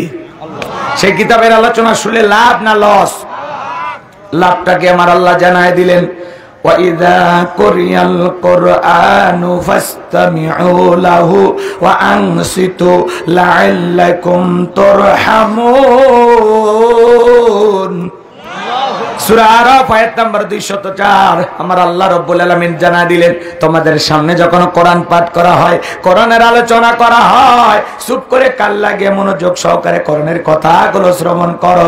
যারা চুপচাপ কোরআনুল কারীমের কথাগুলো শ্রবণ করবে, আমার আল্লাহ রাব্বুল আলামিন আসমান থেকে তাদের উপরে আল্লাহর রহমত বৃষ্টির মতো নাজিল করবেন। বলুন সুবহানাল্লাহ। এই জায়গায় আল্লাহর রহমত নাজিল হইতেছে, এই বিশ্বাস আপনার আমার আছে না নাই? এটা এখন স্কুলের মাঠ না, এটা এখন জান্নাতের বাগান। জান্নাতের বাগানে যেহেতু প্রবেশ করেছি, জান্নাত পর্যন্ত যেতে চাই, আল্লাহ কবুল করে নেন, জোরে বলেন আমিন। কোরআনের কথাগুলো শুনলে লাভ না ক্ষতি? লাভটা কি আমার আল্লাহ জানেন? আমার আল্লাহ পাক জানায় দিলেন, ওয়াযাক্কির ফাইন্নায যিকরা তানফাউল মুমিনিন, সূরা জারিয়ার 55 নম্বর আয়াত। আল্লাহ পাক জানায় দিলেন, যারা আমার মুমিন বান্দা, তাদের সামনে যখন কোরআন দেওয়াজ করা হয়, কোরআন থেকে উপদেশ দেওয়া হয়, এই কথাগুলো শোনার পর আমার মুমিন বান্দাদের উপকারে আসবে। বলুন সুবহানাল্লাহ। কোরআনের কথা শুনলে এই কথাগুলো কার উপকারে আসবে? মুমিনদের উপকারে আসবে। আমরা সবাই মুমিন তো ইনশাআল্লাহ। তাহলে কোন সূরা? সূরা মুলক। বলেন কি নাম? মুলক মানে কি? সার্বভৌমত্ব, কর্তৃত্ব, রাজত্ব, পাওয়ার, ক্ষমতা সবকিছু কার হাতে? আর একটু আস্তে বলেন, মানে আস্তে বলবেন যাতে ওনারা না শোনে, ঠিক আছে তো ইনশাআল্লাহ? তাও কই ইনশাআল্লাহ। জবান ছেড়ে সবাই আমার সাথে তিলাওয়াত করুন। আউযু বিল্লাহি মিনাশ শাইতানির রাজীম। বিসমিল্লাহির রাহমানির রহিম। বিতাড়িত মোরদাদ শয়তানের কাছ থেকে আল্লাহ পাকের কাছে আশ্রয় প্রার্থনা চাচ্ছি।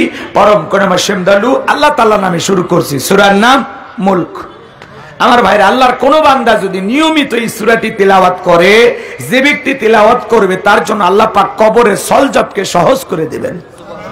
সুবহানাল্লাহ, একটু জোরে বলেন।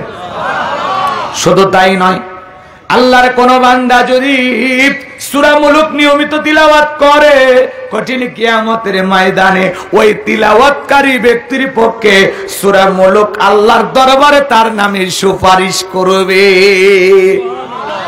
আপনার পক্ষ নিয়ে কোরআনুল কারীমের এই সূরাটি আপনাদের জন্য সুপারিশ করবেন, আল্লাহর সাথে ঝগড়া করবেন, আপনাকে জান্নাতে নিয়ে যাওয়ার জন্য আপনার পক্ষে লড়াই করবেন। সুবহানাল্লাহ বলবেন না? কোরআনের সুপারিশ যদি কিয়ামতের ময়দানে ভাগ্যে জোটে, তাহলে লাভ না লস?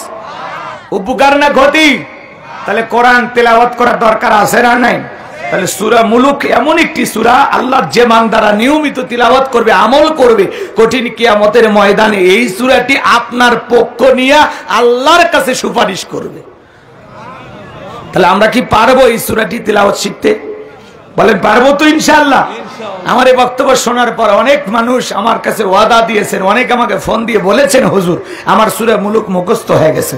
আপনার কথা শুনে আমি পুরো কোরআনের কিছু পারি আর না পারি এই 30টা আয়াত আমি মুখস্থ করে ফেলেছি। এই যে আপনার একটু আগ্রহ থাকতে হবে। দুনিয়ার অনেক কিছু আমাদের মুখস্থ আছে, মাত্র 30টা আয়াত, একটা দুইটা করে আয়াত মুখস্থ করব প্রত্যেক দিন, না হলে অর্ধেক আয়াত। এভাবে দেখবেন ইনশাআল্লাহ হয়ে যাবে, 2-1 মাস চেষ্টা করলেই হয়ে যাবে। পারবো তো ইনশাআল্লাহ? আল্লাহ কবুল করেন, জোরে বলেন আমিন। আমার আল্লাহ বলেন, তাবারাকাল্লাযী বিয়াদিহিল মুলকু ওয়া হুয়া আলা কুল্লি শাইইন কাদির। আরেকটু জোরে বলেন আল্লাহু আকবার। আমার আল্লাহ রাব্বুল আলামিন বলেন, মহামান্বিত সেই সত্তা যার হাতে সর্বময় কর্তৃত্ব, রাজত্ব, পাওয়ার, ক্ষমতা। তিনি বলেন সর্ববিষয়ে শক্তিমান, সকল কিছুর উপরে ক্ষমতা চলবে কার? আরো জোরে বলেন কার? তাবারাকাল্লাযী বিয়াদিহিল মুলকু ওয়া হুয়া আলা কুল্লি শাইইন কাদির। মহামান্বিত সেই সত্তা যার হাতে সর্বময় কর্তৃত্ব, রাজত্ব, পাওয়ার, ক্ষমতা। সকল ক্ষমতার চাবিকাঠি কার হাতে? বিয়াদিহিল মুলক বলা হয়েছে। সকল ক্ষমতার চাবিকাঠি আল্লাহর কুদরতি হাতে। কথা বলে ঠিক কিনা? আসমান জমিনে সকল জায়গায় ক্ষমতা চলবে কার? আরো জোরে বলেন কার? ভালো করে বোঝার চেষ্টা করবেন বাজান গো আমার। আসমান আর জমিন আল্লাহর চাইতে বড় কেউ আছে? ওয়ালাম ইয়াকুল্লাহু কুফুয়ান আহাদ। আকাশ আর জমিনে আল্লাহর সমকক্ষ, আল্লাহর সমতুল্য কেউ নেই। আল্লাহু আকবার বলেন। তাহলে বলেন তো বাজান, সকল ক্ষমতার চাবিকাঠি কার হাতে? আরো জোরে বলে কার হাতে? আসমানে ক্ষমতা চলবে কার? জমিনে ক্ষমতা চলবে কার? তাহলে সকল ক্ষমতার চাবিকাঠি একমাত্র আল্লাহর কুদরতি হাতে। তিনি সবচাইতে বড় ক্ষমতাধর। কথা বলেন ঠিক কিনা? তার চাইতে বড় কেউ নাই। কথা বলেন ঠিক কিনা? আসমান আর জমিনের একমাত্র মালিক কে? লিল্লাহি মুলকুস সামাওয়াতি ওয়া মা ফিল আরদ। আকাশ আর জমিনের একচ্ছত্র মালিকানা কার? আর একটু জোরে বলেন কার? এই পৃথিবীর জমিনে এদিক খেয়াল করেন, অনেক মানুষ স্লোগান দেয় ক্ষমতার উৎস হলো জনগণ। এটা পরিষ্কার একটা হাইব্রিড স্লোগান, জনগণকে বাম দেওয়ার স্লোগান। ক্ষমতার উৎস আমাদের কাছে নাই। ক্ষমতার উৎস কার হাতে? জোরে বলেন কার হাতে? আচ্ছা, এই পৃথিবীর জমিনে যত মানুষ ক্ষমতায় থাকে এরা কি? আপনাদের জয়পুরহাট থেকে একটা ছেলে যদি ঢাকায় চাকরি করে, একটা ফ্ল্যাট বাসা ভাড়া নিয়ে থাকে, ওর পরিচয় কি? ভাড়াটিয়া। কথা বলেন না কেন ভাই? আচ্ছা, আমার কি কথা বুঝতেছেন না? এই গাইবান্ধা পাশে, আমার ভাষা বুঝতে আপনাদের কষ্ট হয়? তাহলে একটু জবাব দেন, জবাব দেন। আমি তো নোয়াখালী থেকে আসিনি। নোয়াখালী এক বক্তা আমাদের এলাকায় এসে বাস করতেছে। মা বইনা হইনা যান, আপনার স্বামী যদি মাইরা পিটা হুঁচা লাইয়া দেয়, ওই জায়গায় জাহান্নামের আগুন জ্বলতো নো। এক শ্রোতা দ্বারা বলতেছে, ওই জায়গায় যদি জাহান্নামের আগুন না জ্বলে, বাকি জায়গা কোন জায়গায়? কয় হেডে ধরে কিতাবালা লেহে নাই। কথা কি বোঝে নেই? তা আমার ভাষা বুঝতে তো আপনাদের কষ্ট হচ্ছে না। কথা কি বোঝা যায় নাকি বলেন? তাহলে একটু খেয়াল করেন, সে 10 বছর 20 বছর চাকরি থাক, তার পরিচয় কি? সে ভাড়াটিয়া। কথা বলে ঠিক কিনা? এই দুনিয়ার জমিনে যত মানুষ ক্ষমতার চেয়ারে বসে থাক, এদের পরিচয় হলো ভাড়াটিয়া। এরা চিরকাল ক্ষমতায় থাকতে পারবে। আর ক্ষমতা দেওয়ার মালিককে, সেটা একটু জানার দরকার আছে না নাই? আরো জোরে বলেন, দরকার আছে না নাই? আমার আল্লাহ রাব্বুল আলামিন বলেন, কুলিল্লাহুম্মা মালিকাল মুলকি তুতিল মুলকা মান তাশাউ ওয়া তানসিউল মুলকা মিম্মান তাশা ওয়া তুইজ্জু মান তাশাউ ওয়া তুযিল্লু মান তাশা বিয়াদিকাল খায়র ইন্নাকা আলা কুল্লি শাইইন কাদির। সূরা আলে ইমরানের 26 নম্বর আয়াত আল্লাহ তাআলা জানা দিলেন, রাজত্ব দেওয়ার মালিক আমি আল্লাহ। ক্ষমতা দেওয়ার মালিক কে? আরো জোরে কোন? ক্ষমতা দিলেই যে সম্মান দেওয়া হলো এমনটা নয়। ক্ষমতার সম্মান দুইটা ভিন্ন জিনিস। কথা কয় না? কাউকে আল্লাহ দুইটাই দেয়। আবার অনেকে বাড়াবাড়ি করলে, ক্ষমতার চেয়ারে বসে দাম্ভিকতা করলে, অহংকার করলে, মানুষের প্রতি জুলুম করলে, খোদাদ্রোহী হয়ে গেলে, আল্লাহর জমিনে বসবাস করে মানুষের প্রতি জুলুম অত্যাচার যারা করে ক্ষমতার চেয়ারে বসে, এমন মানুষ পৃথিবীর জমিনে ছিল। ক্ষমতার চেয়ারে থাকা অবস্থায় আল্লাহ জুতার বাড়ি খাওয়াইছে। কথা বোঝেন নাই? এই পৃথিবীর জমিনে একজনকে আল্লাহ জুতার বাড়ি খাওয়ায় বিদায় করেছে, এর নাম ছিল নমরুদ। কথা কয় না? এই পৃথিবীর জমিনে আমরা নিজের চোখে দেখেছি, ভিডিওর মাধ্যমে। শ্রীলঙ্কাতে জনগণের প্রতি জুলুম করার কারণে, অত্যাচার করার কারণে নেতাকে সুযোগ পাইয়া জনগণ ঘেরাও করে কাপড় খুলে ল্যাংটা করে নামাইছে। ভাগ্যিস ভালো সেদিন হাফ প্যান্ট পরা ছিল। কথা কয় না কেন? তাহলে জনগণের প্রতি যারা জুলুম করে, অত্যাচার করে, জনগণ যদি একবার খেপে যায়, নেতাকে ল্যাংটা করতে জনগণের কোনো আপত্তি থাকে না। কথা কোন ঠিক কিনা?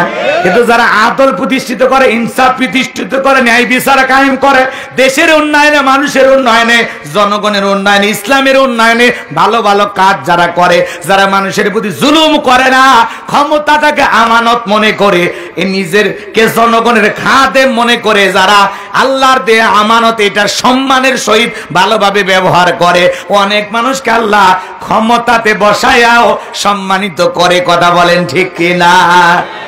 রাগ করেছেন বুঝি? আল্লাহ বলেন ক্ষমতা দেওয়ার মালিক আমি আল্লাহ। বলেন তো ক্ষমতা দেওয়ার মালিক কে? এরপরে আল্লাহ বলেন কেড়ে নেওয়ার মালিক আমি আল্লাহ। ক্ষমতার চেয়ারে বসাইতেও পারি, আবার নামাইতেও পারি। কে বলেন? বলেন তো কে বলতেছেন? এরপরে আল্লাহ বলতেছেন ওয়াতু ইজ্জু মান তাশা ওয়া তুযিল্লু মান তাশা।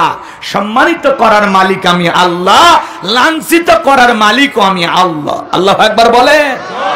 তাহলে ভালো করে বোঝেন, ক্ষমতা দেওয়ার মালিকও আল্লাহ, কেড়ে নেওয়ার মালিকও আল্লাহ, সম্মানিত করার মালিকও আল্লাহ, লাঞ্ছিত করার মালিকও।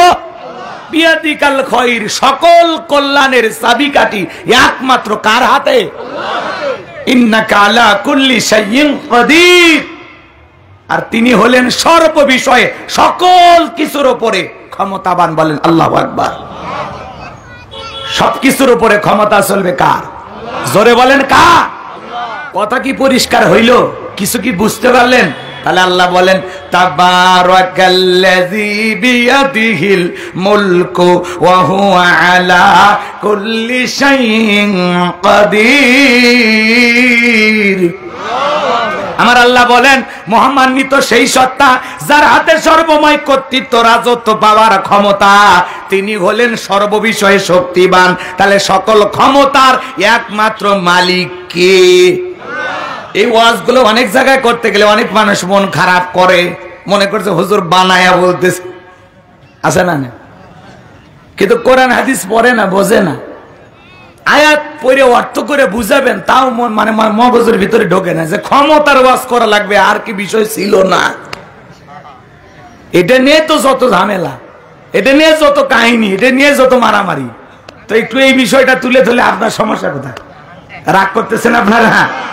আচ্ছা, আমি প্রথমেই বলে নিই, 1 নাম্বার আয়াতের আলোচনা একটু গরম, আর 2 নাম্বার আয়াতের আলোচনা নরম। গরম দিয়ে শুরু করে নরম করে দোয়া করে চলে যাব, হবে না?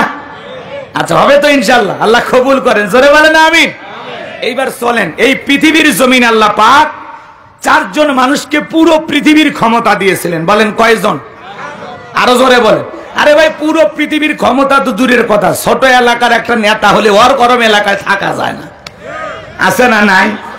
তো এরকম একটা ছোট নেতা ছিল রসুলের জামানায়। আমি কিন্তু আমাদের এলাকার কোনো কিছু বলবো না, মানে আমাদের দেশেরও কোনো কথা বলবো না।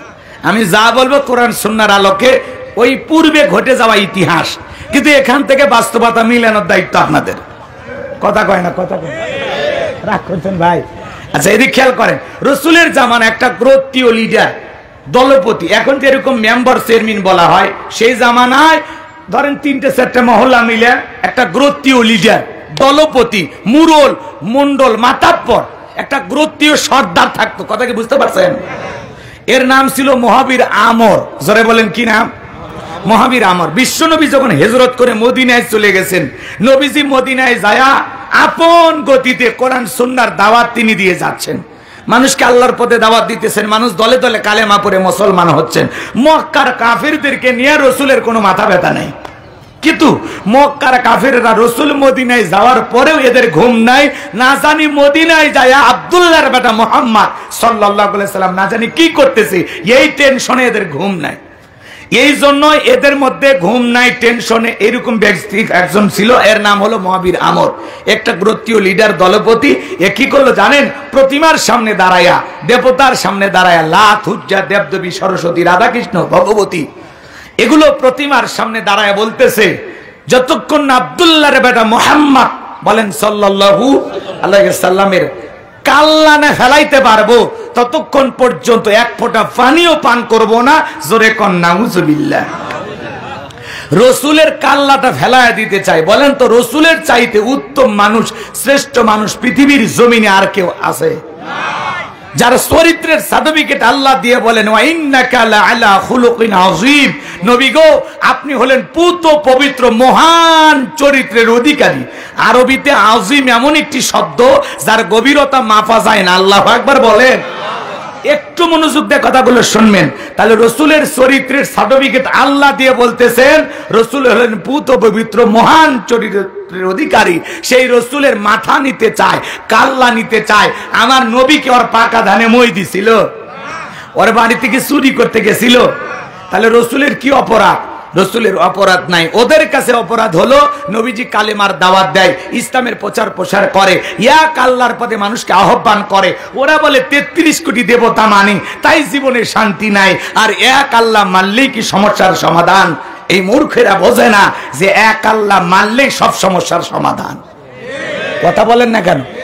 এই জাহেলদের মাথায় এই কথাগুলো ঢোকে না যে সৃষ্টিকর্তা একজন, কুল হুয়াল্লাহু আহাদ। আমার আল্লাহ বিশাল, কিন্তু তার পরিচয় ছোট্ট একটি সূরার ভিতরে তিনি দিয়েছেন। তিনি বলছেন, আমার আল্লাহ বলছেন, কুল হুয়াল্লাহু আহাদ। হে নবী, আপনি বলুন আল্লাহ এক, আল্লাহ অদ্বিতীয়। আল্লাহু আকবার বলেন। তাহলে বলেন তো সৃষ্টিকর্তা কয়জন? আল্লাহুস সামাদ, তিনি অমুখাপেক্ষী।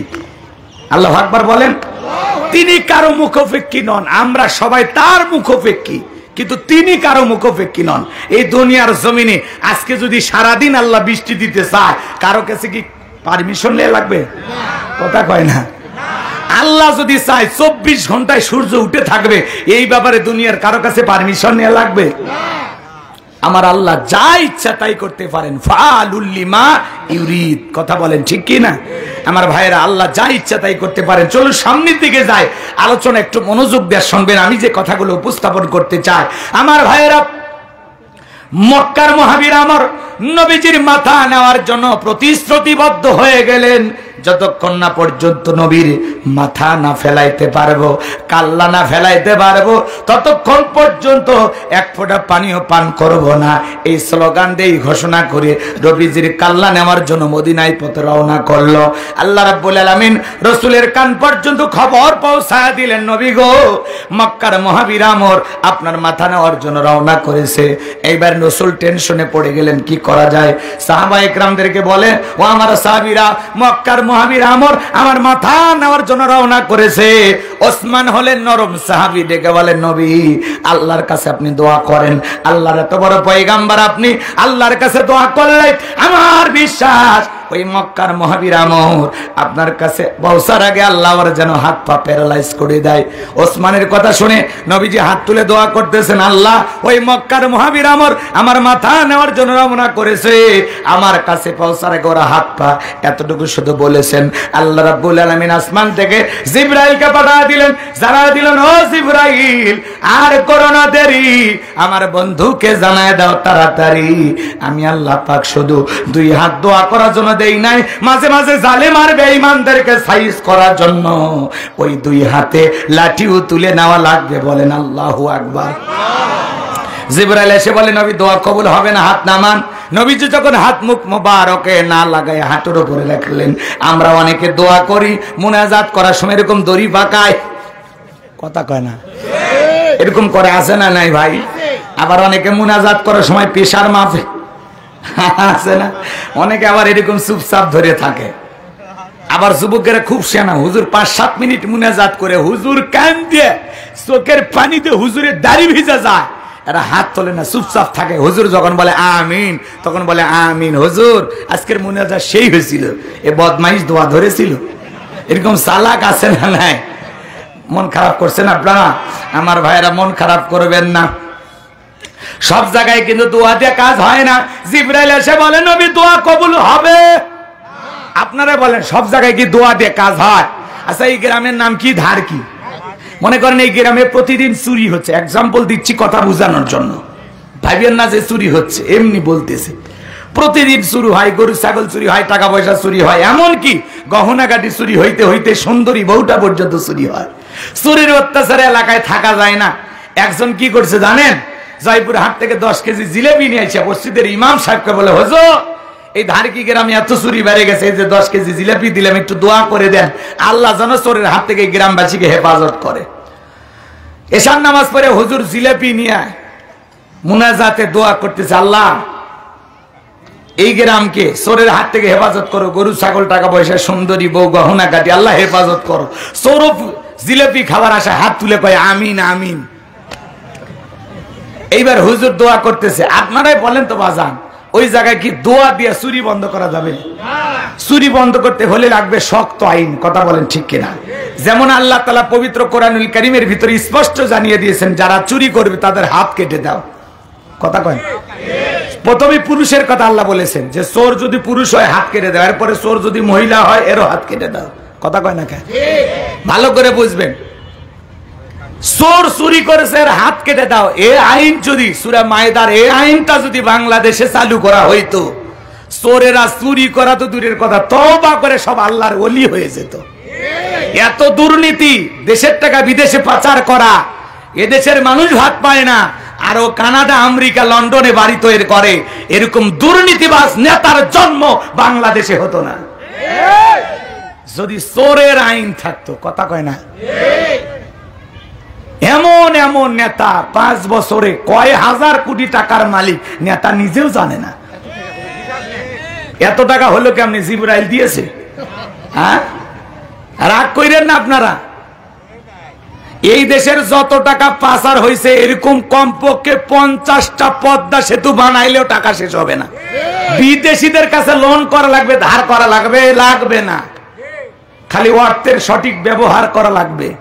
যাদেরকে দায়িত্ব দেওয়া আছে দায়িত্বটা সঠিকভাবে পালন করলে, আমানতদারিতা রক্ষা করলে, প্রত্যেকটা নেতা যদি আমানতদার হতো আর মনে করতো আমি জনগণের একজন খাদেম, সেবক, এটা ভেবে যদি কাজ করত, পোস্টারে যেভাবে লেখা থাকে আর নেতার বক্তৃতায় যেভাবে উঠে আসে তার চরিত্রটা যদি ওইরকম হইতো, বিশ্বাস করেন বাংলাদেশ পৃথিবীর সবচাইতে উন্নত রাষ্ট্রে পরিণত হইতো।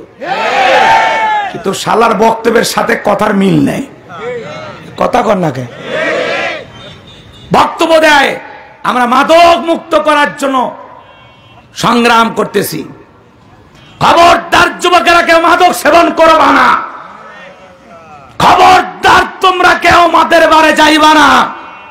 সুন্দর করে সারা দিন মাদকের বিরুদ্ধে নেতার বক্তব্য, রাতে 2টার দিকে কয় বোতল খায়া নেতার লুঙ্গি খুলে যায়, টের পায় না। জনগণকে বলে তোমরা খাবা না, আমরা খাবো। কথা কন, এরকম আছে না ভাই? বাংলাদেশের কথা বলতেছেন, এগুলো ভারতে চলে। এই দেশের নেতারা অবশ্য মদ খায় না, এরা তাহাজ্জুদ পড়ে 70 রাকাত। কথা কয় না? কয় রাকাত? 70 রাকাত তাহাজ্জুদ পড়ে। আমি জীবনে বহুদিন তাহাজ্জুদ পড়েছি, কিন্তু এত রাকাত পড়ার ক্ষমতা আমার হয়নি। হুজুর হয়েছিল আপনার? 70 রাকাত যে পড়ছে কেমনে, আমি তো সেই টেনশনই পাইছি না। এরা ওই যে সবে বরাতে কিছু নতুন নতুন মুসল্লি ভাইয়েরা আমাদের বের হয়, আজকে 200 রাকাত পড়বো।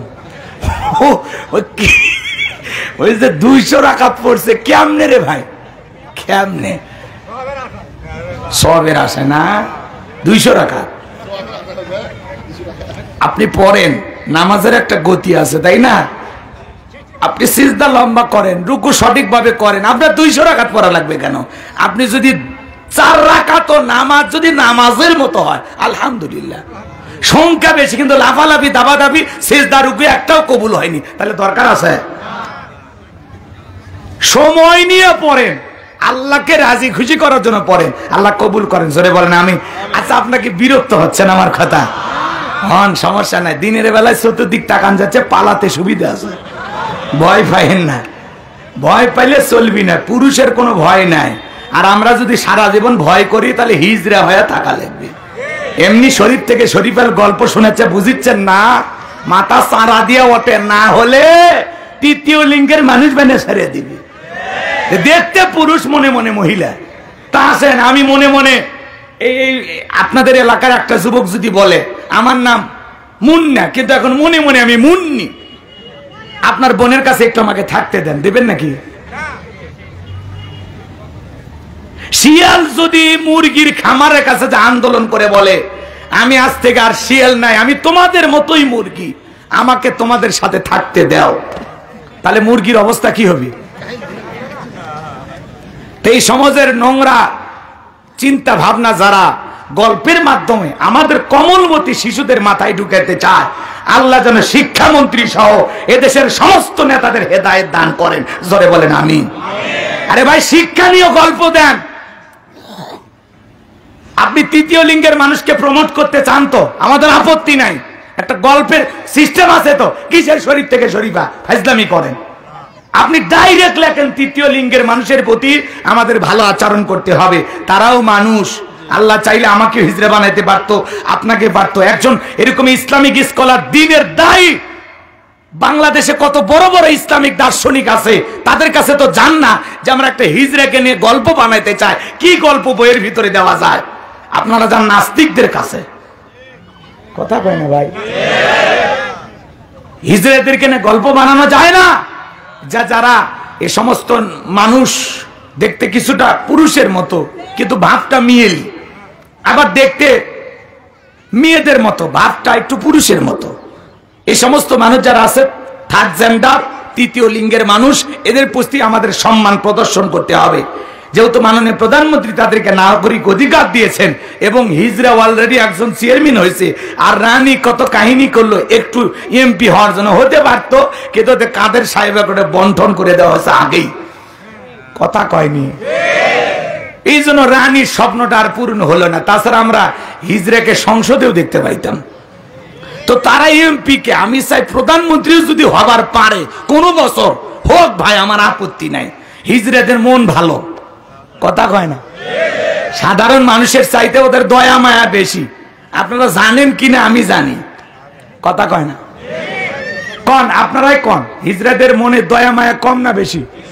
বেশি। আবার এর রাগও বেশি। বেশি টেরিবেরি করবেন, এমন জায়গায় হাত দেবে টাকা দিতে বাধ্য।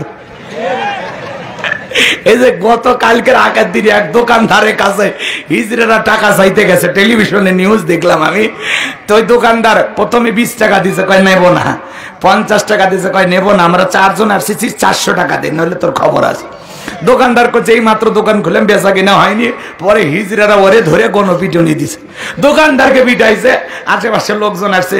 হ্যাঁ, একটা কি ঝামেলা। তো এদের হাত থেকে মনে করেন এইভাবে করা ঠিক না, কথা কন ঠিক কিনা? মানুষ তোমাদেরকে যেভাবে দেয় তোমরা সেভাবে নিয়ে খুশি হও, এটা করা খুব বাড়াবাড়ি, তাই না? বাড়াবাড়ি না? ওরা বিয়ের বাড়িতে এসে নাচানাচি করে লাফালাফি করে, বাচ্চা কাচ্চা হইলে ওখানেও আসে। যাই হোক, এই জন্য এই গল্পগুলো তুলে ধরতে চাচ্ছে। কিন্তু আমরা চাই আপনারা তৃতীয় লিঙ্গের মানুষকে নিয়ে গল্প বানান, বলেন যে এরকম মানুষগত সমস্যা থাকে। কিছু মানুষ দেখতে পুরুষের মতো কিন্তু আচরণটা কেন জানি মহিলার মতো লক্ষ্য করা যায়। তার মানে এটা ভবিষ্যতে তৃতীয় লিঙ্গের মানুষ হওয়ার সম্ভাবনা আছে। দেখতে পুরোটাই মহিলা কিন্তু কেন জানি ছেলেদের মতো পোশাক টোশাক পরে, তাহলে ভবিষ্যতে কি একটা তৃতীয় লিঙ্গের মানুষ হওয়ার সম্ভাবনা আছে। কিন্তু এই তৃতীয় লিঙ্গের বুট পরাইয়া বুঝাইয়া আপনি আমাদের দেশে সমকামিতাকে প্রমোট করবেন। একজন মানুষ যদি মনে মনে বলে যে আমি দেখতে পুরুষের মতো কিন্তু এখন আমি মনে মনে একজন মহিলা, আমাকে একটা পুরুষের সাথে বিয়ে দেন, তাহলে কি হবে? অরজা যার সাথে বিয়ে হবে তারও দেয়, কথা কর নাকি আপনারা? এটাকেই বলা হয় কওমে লুতকে আল্লাহ পাক এই জন্য ধ্বংস করেছিল, যারা সমকামিতাকে এমন পর্যায়ে নিয়ে গেছিল। কথা কি বুঝতে পারছেন? আসমান থেকে আল্লাহ ফেরেশতা পাঠাইছে দেখতে পুরুষের মতো, কথা কি বুঝতে পারছেন? এরা এদেরকে পর্যন্ত ধরছে, ফেরেশতাকে ধরছে সমকামিতা করার জন্য। তো প্রথম আসমান থেকে যে ফেরেশতা আসছিল এর নাম হলো ইসমাইল। এরকম খালি আঙ্গুল দিয়ে একটা যুবককে এরকম গুতে মারছে, এক গুতে যুবক কাঁচ হয়ে পড়ে গেছে। আল্লাহু আকবার কোন, কথা কি বুঝতে পারছেন? ওগুলো অনেক ঘটনা আছে, আমি ওইদিকে যাব না। আমরা শুধু এতটুকু বলবো, আপনারা যদি এই দেশে তৃতীয় লিঙ্গের মানুষকে নিয়ে কোনো গল্প বানান, গল্প খুঁজে না পাইলে আমাদেরকে বললেন, আমরা এমন মানবিক গল্প তৈরি করে আপনাদেরকে দেব যেটা শুনে বুঝে পুরো দেশ আলোকিত হবে। সমকামিতাকে আপনি প্রমোট করবেন, গল্পের ভিতরে কি যেন একটা গন্ধ পাওয়া যায়, এটা মেনে নেওয়া হবে না। ট্রান্সজেন্ডার আর থার্ড জেন্ডার দুটো এক না, কথাকে বোঝা যায়? আল্লাহ যদি কাউকে সত্যি ওই রকম বানায় তৃতীয় লিঙ্গের, সেও মানুষ, তারও বেঁচে থাকার অধিকার আছে। কিন্তু কেউ যদি অপারেশনের মাধ্যমে পরিবর্তন করে, লিঙ্গকে কেটে পরিবর্তন করে, তাহলে এটা মেনে নেওয়া যাবে না, কথা বলেন ঠিক কিনা? এটা নিঃসন্দেহে একটি হারাম কাজ, জঘন্য একটি কাজ, কথা বলেন ঠিক কিনা? আল্লাহ আমাদের সঠিক বুঝ দান করুন, জোরে বলেন আমিন। তো আমাদের দেশে যখন শরীফার গল্প বের হয়েছিল, তখন একটা জেলখানার গল্প বের হয়েছিল। ওইটা আপনারা পড়ছেন কিনা জানি না। আপনারা কি রাগ করতেছেন আমার উপর? 1 মিনিটে বলে দিয়ে সামনের দিকে যায়, কথা অনেক বলার আছে। লিল্লাহে তাকবীর। তো জেলখানে একটা আসামি গেছে, পুরো চুল টুল মহিলাদের মতো, কথা কি বুঝতে পারছেন? পোশাক টোশাক শাড়ি টাড়ি সব মহিলার মতো। তখন ওই লোকটা বলতেছে, ভাই আমি কিন্তু আসলে দেখতে মহিলাই, আপনারা যদি পুরুষ কয়েদির ভিতরে না রেখে আমার একটু মহিলা কয়েদির ভিতরে রাখতেন আমার জন্য ভালো হইতো। তো প্রশাসনের লোকেরা বিশ্বাস করিয়া, হিজড়া মনে কইরা মহিলাদের কয়েদি, মহিলা আসামিরা যেখানে থাকে ওখানে রেখে দিছে। কিছুদিন পরে ওই মহিলা কয়েদিদের ভিতরে 2 জন মহিলা কয়েদি গর্ভবতী হলো। এইবার বলা হলে এই কাম কে করলো, পরে হিসাব নিকেশ করে দেখা যায় দেখতে মহিলার মতো হিজড়া সেজে এই আকামটা করছে, কথা কি বুঝতে পারছেন? এই জন্য এই বিষয়গুলো খুবই চিন্তা ভাবনার বিষয়, হেলায় খেলায় হাসি তামাশার বিষয় নয়। আপনি জাতিকে যা খাওয়াবেন জাতি তাই খাবে এমনটা নয়, জাতিকে একটু সচেতন হতে হবে। আর যাই হোক, এই দেশের সমকামিতাকে কেউ যদি প্রমোট করতে চায়, জীবনের শেষ রক্ত বৃন্দ দিয়ে হলেও কারা কারা প্রতিবাদ করবেন? দুই হাত তুলে আল্লাহকে দেখা, লিল্লাহকে তাকবীর। হাত নামান বাজান গো আমার। কি যেন বলছিলাম ভুলে গেছেন মনে হয়, চুরি বাইরে গেছে, মনে আছে না নাই? এইবার হুজুর হাত তুলে দোয়া করতেছে, চুরি যদি বন্ধ করতে চান জিলাপি খায়া দোয়া করে বন্ধ করা যাবে না। যদি আপনাদের ধারকির ইমাম সাহেব ডেকে বলতো, এ ধারকির যুবকেরা, এই গ্রামে ঢোকার 4টা রাস্তা আছে, 4 রাস্তার মোড়ে মোড়ে মাগরিব থেকে ফজর পর্যন্ত বাংলার লাঠি নিয়ে দাঁড়ায় থাকবা, চোরকে দেখা মাত্র ওই লাঠি দিয়ে এমন পিটান পিটাইবা যাতে 6 মাসেও মাজা সোজা না করতে পারে, তাহলে কি চোর হাত তুলে আমিন কইতো নাকি তওবা করে ভালো হয়ে যেত? এজন্য চুরি বন্ধ করতে হলে জিলাপি দিয়ে দোয়া করে বন্ধ হবে না, গ্রামবাসীকে শক্ত পদক্ষেপ গ্রহণ করা লাগবে। কথা বলেন ঠিক কি না? জিবরাইল এসে বলে, নবী দোয়া কবুল হবে না, আমার আল্লাহ দোয়া কবুল করবে না। নবী তখন ডেকে বলে, জিবরাইল তাহলে কি করা যায়? জিবরাইল ডেকে বলে, নবী গো, আপনি সাহাবীদের মধ্যে ঘোষণা করেন, আপনার সাহাবীদের মধ্যে এমন কেউ কি আছে যে মক্কার মুহাবির আমরের মোকাবেলা করবে? এই কথা শোনার পর বিশ্বনবী ডেকে বলেন, ও আমার সাহাবীরা, তোমাদের মধ্যে এমন কেউ কে আছো যে আমরের সাথে সরাসরি মোকাবেলা করবা? আল্লাহ দোয়া কবুল করে নাই। এখন তোমরাই বলো, তোমাদের মধ্যে এমন কেউ কে আছো যে আমরের সাথে মুখোমুখি মোকাবেলা করবা? নবীর কোন সাহাবী দাঁড়ায় না, হযরত আলী দাঁড়িয়ে গেলেন। বলেন আল্লাহু আকবার।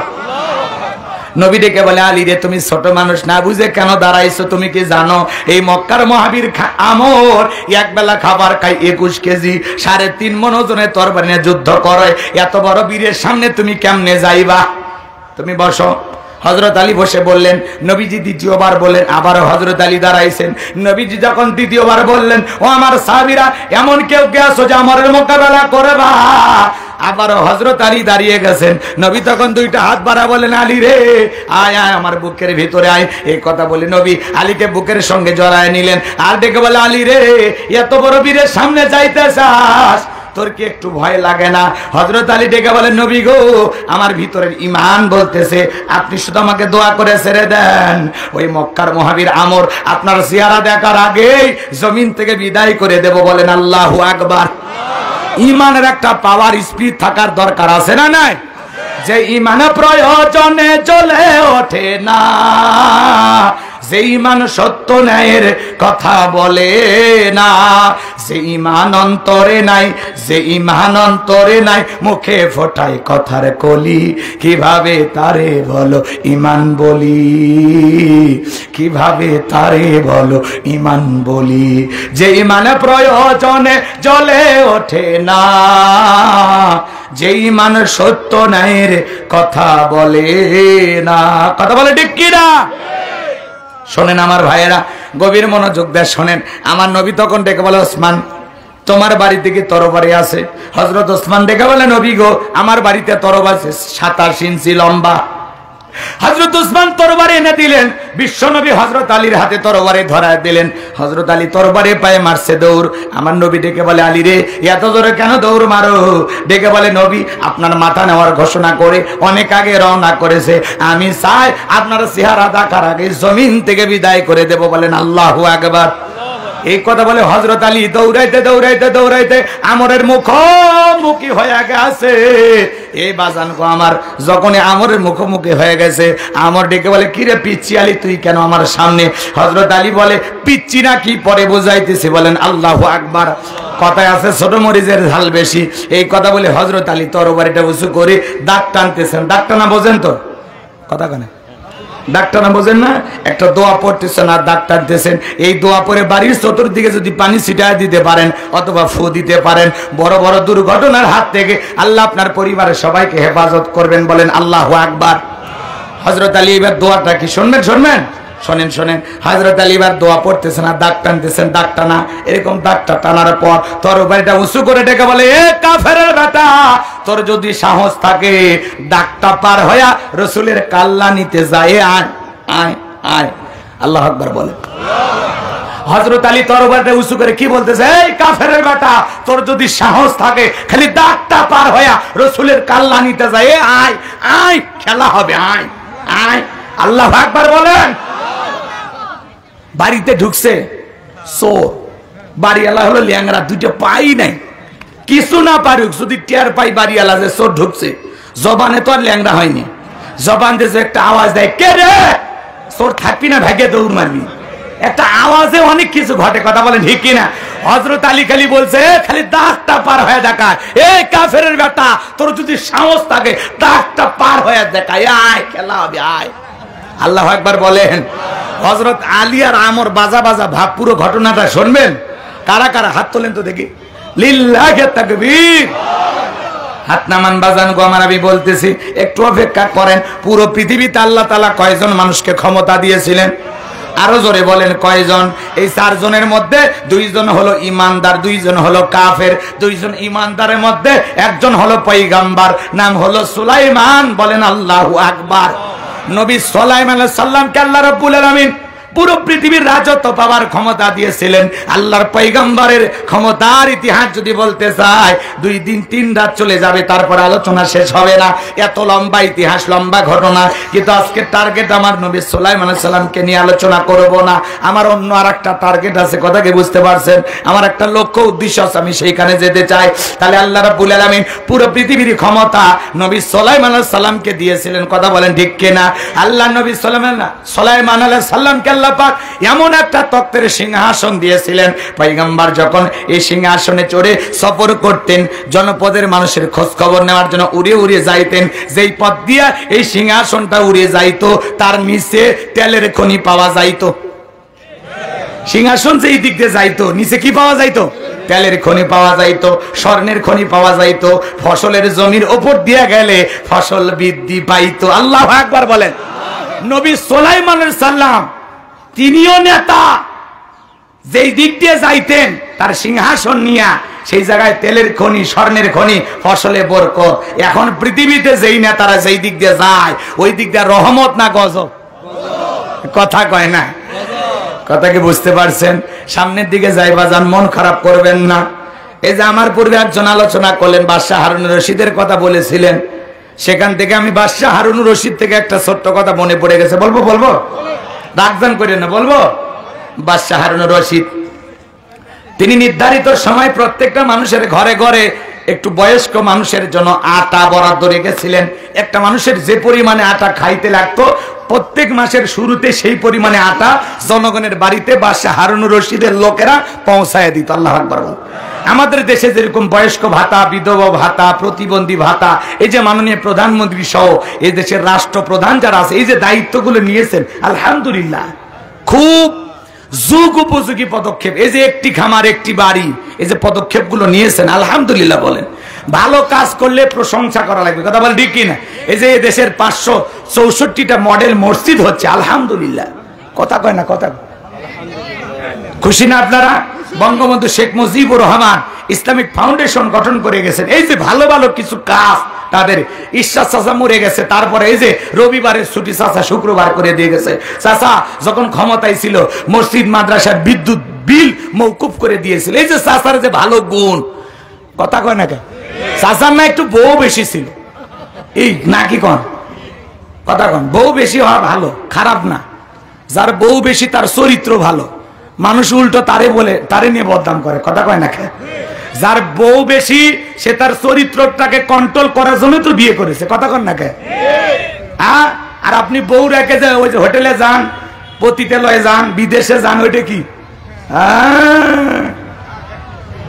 বউ রেখে পরকিয়া করে এরকম পুরুষ আছে না? নাই, ওইটা হারাম। কথাকে বোঝা গেল? রাগ করেছেন মনে হয়। তো চাচারে নিয়ে সমালোচনা করে কোনো লাভ হবে না। চাচা যে ভালো দুই একটা কাজ করেছেন, আল্লাহ যেন এর কারণে চাচাকে মাফ করে দেন। জোরে করে আমিন। তো এই দেশে যে মানুষগুলো ভালো কাজ করবে তাদের জন্য আমাদের দোয়া ভালোবাসা আছে না? কিন্তু একটা মানুষের যে সবই ভালো থাকে তা না, একটা মানুষের দোষও থাকে, গুণও থাকে, কথা বলেন ঠিক কিনা? আর দোষ গুণ নিয়েই মানুষ। কথাকে বোঝা গেল? রাগ করবেন না, মন খারাপ করবেন না। প্রত্যেক মাসে মাসে আটা দেওয়া হয়। একটা বৃদ্ধ মহিলা, বুড়ি মহিলা চিন্তা করে বাদশা প্রতি মাসে আমারে মোটা আটা দেয়, আটাকে একটু চিকন হতে পারে না। এই কথা ভেবে বুড়ি মহিলা বাদশা হারুন রশিদের দরবারে উপস্থিত হয়ে গেল, একটু নালিশ নিয়ে যে বাদশার কাছে আটাটা একটু যেন চিকন হয়। আটা ঠিকই দেয়, একটু মোটা বেশি, কিসা একটু যেন চিকন হয়। কথাকে বুঝতে পারছেন? এই অভিযোগ, আর কোনো অভিযোগ নাই। এইবার বুড়ি মহিলা বাদশার দরবারে এসে তাকায় দেখ একটা পুরুষ মানুষ বাড়ির বারান্দা ঝাড় দেয়, ছোট্ট বাচ্চা খেলা করে, আর তাকায় দেখে একটা মহিলা আটা চালতেছে। বুড়ি মহিলা এবার জিজ্ঞাসা করে, এই যে বাড়ির বারান্দা ঝাড় দেয় লোকটাকে? বলে এইটা তো আমাদের দেশের বাদশা হারুনুর রশিদ। বুড়ি মহিলা অবাক হয়ে গেল, বাদশার এদেশের বাদশা হয়ে বাড়ির বারান্দা ঝাড়ে দেয়, স্ত্রীর কাজে সহযোগিতা করে। রসুল যেই তরবারি দিয়ে যুদ্ধ করতেন, সেই তরবারি দিয়া তরকারি কেটে রান্নার কাজে সহযোগিতা করতেন। সুবহানাল্লাহ কোন। আমরা খালি ওয়াজ শুনি, কিন্তু বউয়ের সহযোগিতা করতে পারি না। যদি বউ একটু বলে অমুকের বাপ একটু ওই যে তরকারির ডালাটা নিয়ে যে চাকর পাইছু, তো বিয়ে করছে আর তরকারির ডালা আগে দেওয়ার জন্য, এরকম পুরুষ আছে না? নাই? আরে ভাই, আপনি যদি এই তরকারির ডালাটা নিয়ে এসে বলতেন, এই যে জান তুমি অর্ডার করেছো, তোমার অর্ডার পালন করেছি, এখন বলো মহারানী আর কি করব তোমার জন্য, বউ খুশি হয়ে যাবে রে মফিস। আর ও বউয়ের সাথে খারাপ ব্যবহার করে। বউ যদি বলে অমুকের বাপ একটু লবণের খুঁটিটা নিয়ে এসে, এখনই জমির থেকে আসলে মেজাজ গরম করিস না, তোকে কিন্তু ফাইটে ফেলে দিব। এরকম পুরুষ আছে না? নাই? একটু রোমান্টিক হন, বউয়ের সাথে মিশেন, ভালোবাসেন। একটা মেয়ের সাথে ভালো ব্যবহার করলে এত ভালোবাসা দিবে দুনিয়া ভুলে যাবেন। পাগল বোঝে না, জোর করে কিছু হয়? হ্যাঁ, বুঝলেন না? আর না হইলে পরে দেখা করি না, আরো কিছু বলবো। সব কথা তো ওপেনে বলা যায় না, মিডিয়া আছে, বুঝলেন তো নাকি? জীবনে কোনো সমস্যায় থাকলে আমার কাছে আইছেন, সমাধান করে দেবো ইনশাল্লাহ। আল্লাহ চাইলে সমাধান হয়ে যাবে, খালি কিছু কৌশল। কথা কয় না কেন? কষ্ট হচ্ছে আপনাদের? বিরক্ত হইতেছেন? তাহলে বিবির কাজে সহযোগিতা করবেন তো ইনশাল্লাহ। সেটা যে কোনো কাজ হোক, তরকারি কুটে হোক, কাপড় ধুয়ে দিয়ে হোক, বাড়ির বান্দা ঝাড় দিয়ে হোক, একটু ওই যে খেতা বা কম্বল চিপে দিয়ে হোক। কথা কয় না? একটা মোটা কাপড় ধুতেছে, আপনার বউ একাই ওইটা চিপতে পারতেছে না, আপনি এক পাশে ধরেন, আর এক পাশে আপনার বউ ধরবে, এই যে দুইজন মিলে দুই হাত লাগাইলেন, এই যে সহযোগিতা। কথা কয় ঠিক কি না? একটু বউকে সময় দেন। বোঝে না, বউ কি চাকরানি পাইছেন? ওটা আপনার সহধর্মিনী, আপনার লাইফ পার্টনার, ওটা চাকরানি না। কথা কন না কেন? বাড়িতে ঢোকেন, বউকে সালাম দেন, ওই পাগলিও সালাম দেন, আপনিও দেন না। বউ বোবা, স্বামীও বোবা। ঝগড়া লাগলে খালি ইংরেজি কয়, কিন্তু সালাম মুখ দিয়ে বের হয় না। আছে না নাই? সালামে শান্তি আছে না নাই? স্বামী স্ত্রীর মধ্যে সালাম আদান প্রদান হলে একে অপরের প্রতি শ্রদ্ধা, ভক্তি, বিশ্বাস, ভালোবাসা বেড়ে যায়। আল্লাহু আকবার বলেন। পারবেন তো বউকে সালাম দিতে? আল্লাহ যেন আমল করা তৌফিক দান করেন, জোরে বলেন আমিন। আমার ভাইরা, কথা অনেক আছে। রসুলের কয়েকটা সুন্নাত যদি প্রত্যেকটা পরিবারে আমল করা হয়, দাম্পত্য জীবনে কোনো অশান্তি থাকবে না। আজকে বলার সুযোগ নেই। আমার ভাইরা, সামনের দিকে যায়, কষ্ট হচ্ছে আপনাদের। এইবার বুড়ি মহিলা দেখে বলে, এই যে ছোট্ট বাচ্চা খেলা করে কে? বলে ওটা বাদশা হারুনুর রশিদের ছেলে সন্তান। মহিলা আটা চালে কে? বলে ওটা বাদশা হারুনুর রশিদের একজন স্ত্রী। এইবার বুড়ি মহিলা তাকায় দেখে, ওর বাড়ির আটার চাইতে বাদশার বাড়ির আটা আরো বেশি মোটা মোটা মনে হয়। মারহাবা কয়। এইবার বুড়ি মনে মনে ডেকে বলে, আল্লাহ, এই বাদশা এত ভালো, নিজেও মোটাটা খায়, জনগণকে মোটাটা খাওয়ায়, এমন বাদশার বিরুদ্ধে অভিযোগ দেওয়ার কোনো জায়গা নাই। মারহাবা কন। নেতা যা খায় জনগণকে তাই খাওয়ায়। এখন পৃথিবীতে এখন যারা নেতা আছে, ওরা যা খায় আমাদেরকে তাই খাওয়ায়। ওরা খায় চাইনিজ, তেহেরি, নেহেরি, বিরিয়ানি, কাবাব, কত ধরনের ফাস্টফুড আইটেম খাবার খায়, আর জনগণ ডাস্টবিনের খাবার কুড়িয়ে খায়। কথা কয় না? একটা নারী তার সর্বোচ্চ ইজ্জত বিক্রি করে 500 টাকা, 1000 টাকা ইনকাম করে তার খাবার জোগাড় করে। এমন ঘটনা পৃথিবীতে আছে না? না, জোরে বলে। যে সমস্ত মা বোনেরা পতিতালয়ে 200 টাকা, 500 টাকার বিনিময়ে একটা পুরুষের কাছে তার ইজ্জত বিক্রি করে তার জীবিকা নির্ভর করতেছেন, আমরা তাদের নাম দিয়েছি যৌনকর্মী। ইসলাম যদি আমরা প্রতিষ্ঠিত করতে পারতাম, কোরআনের সমাজ ব্যবস্থা কায়েম যদি করতে পারতাম, একটা নারীকে এই ধরনের জঘন্য কাজ করে তার জীবিকা নির্ভর করা লাগতো না।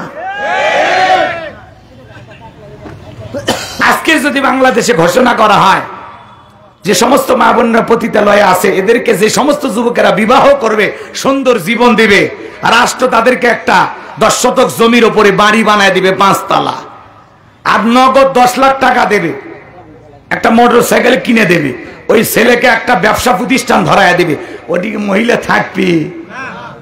কথা কয় না ভাই, মহিলা থাকবি? আপনারা না পারলে আমি যা একটা বিয়ে করবো, কথা কয় না? হ্যাঁ, এরকম অফার পেলে বিয়ে করবেন না? কথা কয় না কে? ওই পতিতা রোজা সব মা বোনের একই, কথা কয় না কে? সে একটা বিপদে পড়ে এই ধরনের জীবনের একটা শেষ পর্যায়ে যে একটা মারাত্মক সিদ্ধান্ত নিয়েছে। আবার অনেক ছেলে পেলে প্রেমে পটাইয়া ওগুলো জায়গায় যে বিক্রি করে দিয়ে আসে, এরা হলো ডবল হারামি। কথা কন ঠিক কিনা? যাই হোক, রাগ করতেছেন, এ সমাজের বাস্তবতা তুলে ধরতে হবে, খালি ওয়াজ শুনেন না, এই কথাগুলো নিয়ে একটু ভাইবেন যে হুজুর বুঝাইটা কি। কথা কি বুঝতে পারছেন? তাহলে সমাজের নিরাপত্তা আসবে তখন আল্লাহর কোরআন দিয়া রাষ্ট্র পরিচালনা হবে যখন। কথা বলে ঠিক কিনা? তখন এই সমস্ত মানুষের অধিকার আমরা নিশ্চিত করতে পারতাম। কথা বলে ঠিক কিনা? আমার ভাইয়েরা, লম্বা হবে, লম্বা করব না। এইবার বুড়ি মহিলা কোনো অভিযোগ না দিয়ে চলে গেল। বাদশা হারুন রশিদ তাহাজ্জুদের নামাজ আদায় করার পরে জনগণের দুঃখ দুর্দশা দেখার জন্য দিনের বেলায় যেই বুড়িতে বাদশার বাড়িতে, রাতের বেলায় বাদশা ঘুরতে ঘুরতে ভাগ্যক্রমে সেই বুড়ির বাড়িতে। আল্লাহু আকবার বলেন। এইবার বুড়িও তাহাজ্জুদ পড়ে দোয়া করে, নেতাও তাহাজ্জুদ পড়ে, জনগণও তাহাজ্জুদ পড়ে, বলেন আল্লাহু আকবার। এবার তাহাজ্জুদ পড়ে দোয়া করে বলে, আল্লাহ, এই রাজ্যের বাদশা হারুন রশিদ এত ভালো নেতা, নিজেও মোটাটা খায়, জনগণকে মোটাটা খাওয়ায়। আল্লাহ গো, বাদশার বিরুদ্ধে অভিযোগ দেওয়ার কোনো জায়গা নাই। এইবার 2 নাম্বার দোয়া করে, আল্লাহ, এই দেশের বাদশার হায়াত তুমি বাড়ায়া দাও। নেতা যদি ভালো হয়, জনগণ হাত তুলে বলে, আল্লাহ, নেতার হায়াত বাড়ায়া দাও। আর নেতা যদি নেতানিয়াহুর মতো জালেম হয়, জনগণ হাত তুলে বলবে, আল্লাহ, ওই জালেমদের হাত থেকে ফিলিস্তিনের মুসলমানদেরকে তুমি বাঁচাও। কথা কয় না কে? নেতা যদি জালেম হয়, জনগণ হাত তুলে বলবে, আল্লাহ, নমরুদ ফিরাউনের মতো ওই জালেমদেরকে তুমি ধ্বংস করো। আর নেতা যদি ভালো হয়, জনগণ হাত তুলে বলবে, আল্লাহ, নেতার হায়াত বাড়াইয়া দাও। কথাকে বোঝেন? সামনের দিকে যাই বাজান গো আমার। এইবার বুড়ি মহিলা দোয়া করে 2 নাম্বার, আল্লাহ, বাদশা হারুন রশিদের একটা ছেলে সন্তান দেখলাম, সে যেন অকাল মৃত্যুবরণ করে, তাড়াতাড়ি মারা যায়। বাদশা চমকে উঠছে, বুড়ি কয় কিরি? এইবার বুড়ি মহিলা 3 নাম্বার দোয়া করে, আল্লাহ, এই রাজ্যের যত মুয়াজ্জিম আছে সবাই যেন তাড়াতাড়ি মারা যায়। বুড়ির এই কথা শুনে বাদশা অবাক হয়ে গেল, ডেকে বলে, বুড়ি রে, 1 নাম্বার আমার হায়াত কামনা করলি, ভালোই লাগলো, কিন্তু 2 নাম্বার আমার ছেলে মারা যাওয়ার দোয়া কেন করলি? রাজ্যের মুয়াজ্জিন মারা যাওয়ার দোয়া কেন করলি? আমি আগামী কালকে আমার দরবারে নিয়ে যা আসামির কাঠ করায় দাঁড়া তোরে জিজ্ঞাসা করব, আমার সন্তান আর মুয়াজ্জিন মারা যাওয়ার দোয়া কেন করলি? বুড়ি এই 2টা দোয়া কেন করেছিল আপনারা কি শুনবেন? কারা কারা আরেকবার হাত তোলেন তো দেখি। লিল্লাহে তাকবীর। হাত নামান বাজান গো আমার। কথা মনে আপনারা ভুলে গেছেন যে কথা বলতে চাচ্ছিলাম। তাহলে নবী সুলাইমান আলাইহিস সালামকে আল্লাহ রাব্বুল আলামিন পুরো পৃথিবীর রাজত্ব পাওয়ার ক্ষমতা দিয়েছিলেন।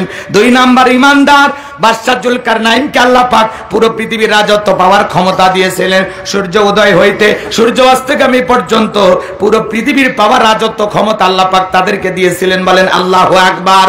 তাহলে 2 জন ইমানদার আর 2 জন কাফের।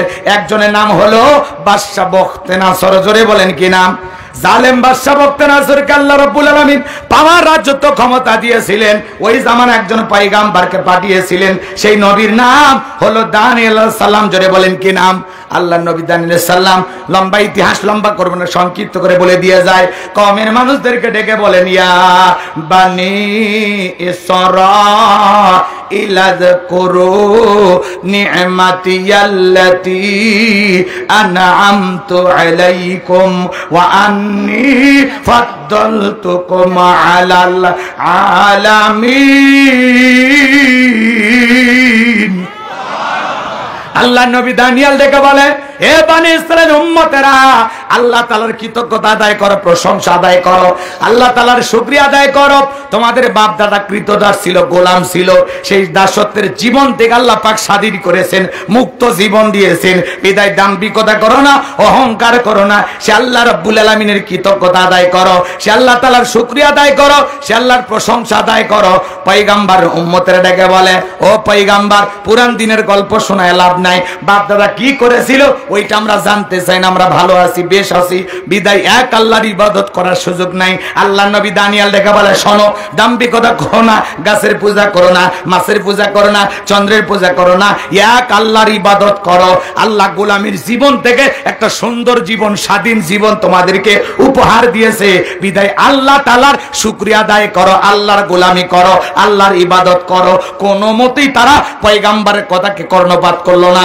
লম্বা ইতিহাস সংক্ষিপ্ত করে বলে দিয়ে যায় বাজান, পয়গম্বর দিনে দাওয়াত দেয়, রাতে দাওয়াত দেয়, সকালে দাওয়াত দেয়, সন্ধ্যায় দাওয়াত দেয়, কোনো মতেই তারা দাওয়াত যখন গ্রহণ করলো না। কারণ বনি ইসরায়েলের উম্মতেরা ছিল একটু ঠেটা বোঝেন তো, খুব বেশি চালাক, নিজেকে খুব শিয়ানা ভাবে। নবীরা যদি বলতো আযাব গজব আসবে, কয় আযাব নিয়ে আসেন, ডাইরেক্ট কয় আগে আযাব দেখান। কথা কি বুঝতে পারছেন? অনেক ইতিহাস আছে, ওইগুলো বলার সুযোগ নাই। আল্লাহর পয়গম্বরের কোন দাওয়াত যখন তারা গ্রহণ করলো না, নবী দানিয়েল তখন ডেকে বলে, শোনো, কোন কওমের মানুষ, কোন জাতির মানুষ যদি দাম্ভিকতা অহংকার করে, আল্লাহ তাদের উপরে দুই ধরনের আযাব আর গজব পাঠায়। এক নাম্বার হলো তাদের ভাগ্যে, এদিক খেয়াল করেন, তাদের ভাগ্যে হয় আসমান জমিন থেকে আযাব গজব পাঠায় তাদেরকে আল্লাহ ধ্বংস করে দেয়, আর না হয় তাদের ভাগ্যে জালেম শাসক পাঠায় দেয়। এখনো সময় আছে, তোমরা সংশোধন হয়ে যাও। কোনো মতেই যখন তারা দাওয়াত গ্রহণ করলো না, তখন আল্লাহ তাআলা ওই জামানার ওই উম্মতের উপরেই বাদশা বখতে নাসরকে পাঠায় দিল। বাদশা বখতে নাসর ক্ষমতার চেয়ারে বসার পর হাজার হাজার নিরপরাধ মানুষকে গ্রেফতার করতে করতে নবী দানিয়েল আলাইহিস সালাম সহ তার ৭০,০০০ উম্মতকে জেলখানায় বন্দী করেছেন। এখন নবী মানুষ কোন জায়গায়? কথা কয় না, ভয় পাচ্ছেন? নবী মানুষ কোন জায়গায়? তাহলে নবীরা যদি জেলখানায় যায়, নবীদের চাইতে উত্তম মানুষ এই পৃথিবীতে আর কেউ আছে? নবীদের চাইতে শ্রেষ্ঠ মানুষ আল্লাহর জমিনে আর কেউ হতে পারে? তাহলে নবীরা যদি জেলখানায় যায়, জালেমেরা যদি তাদেরকে জেলখানায় দেয়, আজকে যারা নায়েবে রাসূলের ভূমিকা পালন করবে, কোরআন সুন্নাহর হক দাওয়াত দিবে, সঠিক কথা বলবে, মাঝে মাঝে নবীদের এই সুন্নত, ওই হকের দাওয়াত যারা দেবে, নায়েবে রাসূল যারা হবে, তাদেরকে মাঝে মাঝে এই সুন্নত পালন করা লাগবে। আর মনে রাখবেন, আলেমেরা যদি জেলখানায় যায়, সম্মান মর্যাদা কমে না। চোর ডাকাত জেলখানায় গেলে মানুষ ঘৃণা করে, দর্শক জেলখানায় গেলে মানুষ সিসি করে, কিন্তু আলেমেরা জেলখানায় গেলে মানুষ মনে করে এটা আলেমদের জীবনের পরীক্ষা, আর পরীক্ষা দিয়ে পুরে পুরে খাঁটি স্বর্ণ হয়ে যায়, যার বাস্তব প্রমাণ মুফতি আমির হামজা ভাই। আগের চাইতে কোরআনের মাহফিলে লোকজন কমেছে না বেড়েছে? মুফতি আমির হামজা ভাই কয়েকদিন আগে আমার মসজিদে বগুড়া এসেছিল। মানুষ রে ভাই, লক্ষ লক্ষ মানুষের ঢল নেমেছিল, বলেন আল্লাহু আকবার। এই যে গতকালকে উনি নোয়াখালীতে একটি মাহফিল করেছেন দুবাই মসজিদের উদ্যোগে, লক্ষ লক্ষ মানুষ, ক্যামেরা দিয়া মানুষ কভার করা যাচ্ছে না, এত লোক। আল্লাহু আকবার বলেন। এটা কোরআনের দাওয়াত দেওয়ার কারণে, হক কথা বলার কারণে। কথা বলেন ঠিক কিনা? এই জন্য ভাইয়েরা আমার, আলেমেরা জেলখানায় গেলে সম্মান কমে না, বাড়ে না? সম্মান কমে না, বাড়ে? সম্মান দেওয়ার মালিক কে? আতুইজ্জু মান তাশা ওয়া তুযিল্লু মান তাশা। কথা বলেন ঠিক কি না? সম্মান দেওয়ার মালিক কে? এই যে আরেকটা বাঘ খাঁচায় আছে, উনি যখন বের হবে তখন বুঝতে পারবেন। কথা কয় না কে? হ্যাঁ, হুজুর বউ নিয়ে যায় আর কয় কাবিন নামা কই? তোর দাদার কাবিন নামা ছিল? কথা কয় না কে? তার দাদার ছিল, তখন তো ওগুলো ছিলই না। কথা কন নাকি আপনারা? রাগ করছেন নাকি আপনারা? করেন, সমস্যা নেই, নাম ধরার দরকার না, আপনারা বুঝে নেন। শাকিব খান 2টা বিয়ে করে, কাবির নামা কেউ দেখতে গেছে? বলছে নাম্বার 1। কথা কয় নাকি? 2টা বিয়ে করেছে, 2টা বেটা ছেলে, আর পাওয়ার আছে গো। কথা কন না কে? এই ছেলেটাকে আমি ধন্যবাদ দেই। কথা কন না কে আপনারা? মন মানসিকতা খুব ভালো, উদার মনের মানুষ শাকিব খান। প্রচুর দান করে, টাকা পয়সা, আলহামদুলিল্লাহ কন। মসজিদ মাদ্রাসায় দান করে। সে হারাম পথে হালাল পথে কোন পথে ইনকাম করতেছে এটা তো আপনারা বোঝেনি, কিন্তু বেচারা বিয়ে করলেই বেটা ছোল হয়। কথা কয় না কে? রাগ করছেন আপনারা? আচ্ছা বলেন তো, সাকিব খানের কাছে কে কাবির নামা দেখতে গেছে? এই যে পরিমণি আপা, একটা দুইটা স্বামী না, কেউ কি কাবির নামা দেখতে যায়? কথা কর না কে? এই যে মাই আপা, দ্বিতীয় জামাই, আরে নির্বাচনের সময় যে স্বামী মোটর সাইকেল নিয়ে ঘুরলো, বউকে কোলে নিয়ে এরকম ব্যারিকেড দেয়, লোকজন সরাইয়া দেয়, বউকে এরকম কোলে নিয়ে থাকে। আমি তো ওদের মহাব্বত দেখে খুব খুশি হয়েছিলাম, কিন্তু ট্রাক যখন পাঞ্চার হয়ে গেল, বউ যখন আর সংসদের এমপি হতে পারলো না, এখন স্বামী স্ত্রীর মধ্যে লাগছে গন্ডগোল। স্বামীর খুব আশা ছিল বউ যদি এমপি হয় পিএস থেকে কিছু দুর্নীতি করে কোটি টাকার মালিক হব, কিন্তু স্বামীর সে আশা পূরণ হলো না। রাকিব সাহেব আর মাই আবার এখন ডিভোর্স হয়ে যাচ্ছে। এ কথা কন নাকি আপনারা? স্বার্থের কারণে দুনিয়ার সবাই পিছু ঘুরে, কথা কন ঠিক কিনা? সেটা স্বামী হতে পারে, স্ত্রী হতে পারে, বন্ধু বান্ধব হতে পারে, কথা বলেন ঠিক কিনা? লোভ, টাকা, সম্পদ এগুলো বড় খারাপ, কথা কন ঠিক কিনা? কষ্ট হচ্ছে আপনাদের? একটু রাগ প্রদান করেন না, এগুলো বলা লাগে। আমার ভাইরা, যে কথা বলতে চাচ্ছিলাম, গভীর মনোযোগ দিয়ে কথাগুলো শুনবেন। আল্লাহর নবী জেলখানায় মনে আছে না নাই? এইবার বাজান গো আমার উম্মতেরা ডেকে বলে, পয়গাম্বার আপনার কথা তো দিবালোকের মতো সত্য হয়ে গেল, এত তাড়াতাড়ি বাদশা আমাদের ঘাড়ে চেপে বসবে, জালেম শাসক আমাদেরকে গ্রেফতার করবে, আমরা তো বুঝতে পারি নাই। আল্লাহর নবী দানিয়েল ডেকে বলে, এই দিনের ভয়ই তো আমি তোমাদেরকে দেখাইছিলাম, কিন্তু তোমরা তো আমাদের কথা বিশ্বাস করতে পারো নাই। পয়গাম্বারের কথা শুনে ডেকে বলে, নবী আজ থেকে আপনি যা বলবেন আমরা তাই শুনবো, আমরা এক আল্লাহর ইবাদত করতে রাজি আছি, আপনি যা বলবেন আমরা আজ থেকে আপনার কথা মোতাবেক চলবো। আল্লাহ নবী দানিয়েল দেখে বলে, শোনো, তোমরা যদি তওবা করে ফিরে আসতে চাও, এক আল্লাহর ইবাদত করতে চাও, তাহলে আজকে রাত 12টার পরে আমি যখন আল্লাহ বলে ডাক দেব, আমার সঙ্গে তোমরা সবাই ঘুম থেকে জাগ্রত হয়ে আল্লাহ বলে ডাক দিবা। কথা কি বুঝতে পারছেন? আল্লাহ নবী দানিয়েল সাল্লাম রাত 12টার পরে আল্লাহ বলে ডাক দিয়েছে। একটু চিৎকার মেরে বলেন আল্লাহ, একটু সবাই জোরে বলেন আল্লাহ, আর একটু ভালোবেসে ডাক দেন আল্লাহ। এই যে আল্লাহ বলে ডাক দিলাম, আসমানের মালিক আমাদের আল্লাহ খুশি হয়েছে না বেজার হয়েছে? খুশি। যত ডাকবেন বেশি তত আল্লাহ তাআলা খুশি হবেন, যত ডাকবেন তত আল্লাহর প্রিয়তম বান্দা হতে পারবেন। কথা বলে ঠিক কিনা? আমার ভাইয়েরা গভীর মনোযোগ দিয়ে শুনবেন। আল্লাহর নবী দানিয়েল আলাইহিস সালাম যখন আল্লাহ বলে ডাক দিয়া কাকুতি মিনতি সহকারে সিজদায় লুটিয়ে পড়ে কান্না করে ডেকে বলে, আল্লাহ আমার উম্মতেরা নিজেদের ভুল বুঝতে পেরেছে, তারা তওবা করে ফিরে এসেছে, এখন থেকে একমাত্র আপনার গোলামি করবে। আল্লাহ গো, আপনি আমার উম্মতদেরকে মাফ করে দেন, আর বাদশা বখতেনাসরের জেলখানা থেকে বের হওয়ার একটা ব্যবস্থা করে দেন। আল্লাহ নবী দানিয়েল আলাইহিস সালাম যখন কেঁদে কেঁদে দোয়া করতেছেন, আসমান থেকে আল্লাহ ডেকে বলেন, ও নবী দানিয়েল, আর কান্না করতে হবে না, দোয়া মঞ্জুর হয়ে গেছে, আমি আল্লাহ বাদশা বখতেনাসরের জেলখানা থেকে অচিরেই মুক্ত হওয়ার ব্যবস্থা করে দেব। বলেন আল্লাহু আকবার। ওই রাত্রিতে আল্লাহ পাক বাদশা বখতেনাসরকে মারাত্মক একটা স্বপ্ন দেখা দিলেন। ঘুম থেকে চিৎকার বেড়া উঠছে, যারা সিকিউরিটি আছে, নিরাপত্তা প্রহরী আছে, ওরা এসে বলে, নেতা এত জোরে চিৎকার মারলেন, ব্যাপারটা কি? বলে, চেহারা দেখে বোঝো না আমি কেন চিৎকার মারেছি? আমি একটা মারাত্মক স্বপ্ন দেখেছি, এই স্বপ্ন দেখে নিজে আতঙ্কিত, এখন ভীত হয়ে গেছি। এই দেশের যত স্বপ্নের তাবির কারক আছে, ব্যাখ্যা বলতে পারে, সবাইকে আমার দরবারে নিয়ে আসো। এই কথা শোনার পর পরের দিন সকালবেলা সমস্ত স্বপ্নের তাবির কারক ব্যাখ্যা যারা বলতে পারে ওদেরকে বাদশার সামনে উপস্থিত করা হলো। এবার বাজানগো আমার, বাদশা বখতেনাসর যখন স্বপ্নের কথা বলতে যাবে, ওই মুহূর্তে আল্লাহ পাক বাদশা বখতেনাসরের মাথার মেমোরির মধ্যে থাকা স্বপ্নের যত কথা আল্লাহ নবী দানিয়েল আলাইহিস সালামের মাথার মেমোরির মধ্যে সেভ করে দিলেন। বলেন আল্লাহু আকবার। শেয়ারের মাধ্যমে একটা মোবাইলে যা আছে আর একটা মোবাইলে পার করা যায় কিনা? তো স্বপ্নের কথা বাদশার মাথার ভিতরে যা ছিল, নবীর মাথার ভিতরে আল্লাহ সেভ করে দিলেন। বলেন আল্লাহু আকবার। এবার জালেম বাদশা বখতেনাসর যখন স্বপ্নের কথা বলতে যাবে, গতকাল রাতে কি যেন স্বপ্ন দেখলাম, আর বলতে পারে না, স্বপ্নের কথা ভুলিয়ে দিলেন তিনি কে? এইবার বাদশা বখতেনাসর দেখে বলে, গতকাল রাত্রে স্বপ্নে কি দেখেছি সেই কথাও তোমাদেরকে বলতে হবে, স্বপ্নের ব্যাখ্যাও বলতে হবে। জনগণ ডেকে বলে, বাদশাহ তো পাগলামি কথা, স্বপ্ন দেখেছেন আপনি, আমরা কিভাবে বলবো? বাদশার স্বপ্নের কথা কি জনগণ জানে? কথা কন না কেন? এটা কি বলা সম্ভব?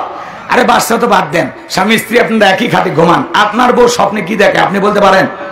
আপনার বউ আপনাকে বাদ দিয়ে আর একটা ছেলের হাত ধরে যদি পার্কে ঘোরে, আপনি যদি টের পাইতেন কি করতেন? পিটাইতেন না? একজন কয়েক ওই বর্মনের বউ মারার খুব ইচ্ছা।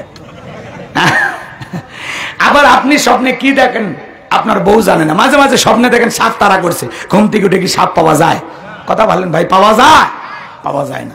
মাঝে মাঝে দেখেন স্বপ্নে বাড়ি ঘর আগুন লেগে পুড়ে শেষ, পরে ঘুম থেকে উঠে দেখেন না সব ঠিকই আছে। যুবকেরাও কিন্তু স্বপ্ন দেখে, নায়িকাদের ছবিতে পুরো ঘর সাজায় রাখছে, ঘুমানোর আগে এক নজর দেখে, ওটা নফল মনে করে। কথা বুঝছেন? ঘুমানোর আগে দেখে আর বলে এরকম যদি বউ পাইতাম। ঘুমের ঘরে দেখো নায়িকার বুকের ওপর। কথা কোন ঠিক কিনা? এই যুব সমাজ তো নষ্ট হয়ে গেছে। সবচাইতে বড় সমস্যা এই মোবাইল। এই মোবাইলের কারণে আজকে যুব সমাজ নষ্ট হয়ে গেছে। কথা কন না কেন? সারা রাত আল্লাহর ইবাদত করে না, সারা রাত ইমো মেসেঞ্জারে বান্ধবীর সাথে কথা বলে যুবকেরা সারা রাত মোবাইল টিপাটিপি করিয়া। কথা কন না কেন? আছে না নাই? আপনাদের এলাকায় নাই মনে? সারা রাত ইমো মেসেঞ্জারে বান্ধবীর সাথে সেটিং করে, ফজরের আজান হয় যখন ওই হাইব্রিড যুবক ঘুমাইতে যায় তখন। কথা কন না কে আপনারা? আছে না না? এ যুবক, এই ঘুম ভাঙলে সকাল, না ভাঙলে পরকাল। কথা কন? এই ঘুম থেকে ওইটা তোর জীবনের জানাজার নামাজও হতে পারে। কথা কন ঠিক কিনা? আজকে মোবাইলের নিশায় পড়িয়া সব শেষ করে ফেলছো। হ্যাঁ, এই মোবাইলের মাধ্যমে কয়টা যে প্রেম করে ও নিজেও জানে না।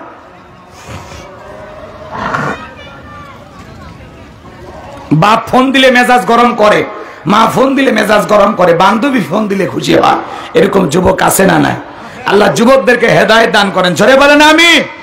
আমার ভাইয়েরা, যে কথা বলতে যাচ্ছিলাম, গভীর মনোযোগ দিয়ে কথাগুলো শুনবেন। কথাগুলো শেষ করব না, একটু অপেক্ষা করেন। আজান হচ্ছে কয়েক মিনিট পরে। না না, আর না, আমি একবার করি। কর্তৃপক্ষকে আমার বাপ বললে হবে।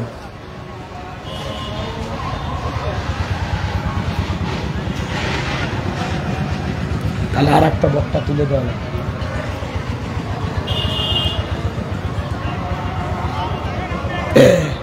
ধৈর্য নিয়ে বসেন ভাই, আজান হয়ে যাক, আজানের জবাব দেন আপনারা। বসেন বসেন।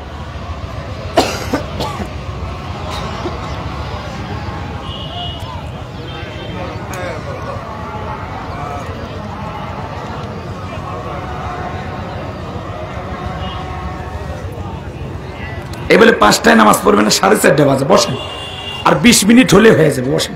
এখানে একটা জামাত করে নেওয়া যাবে ইনশাআল্লাহ।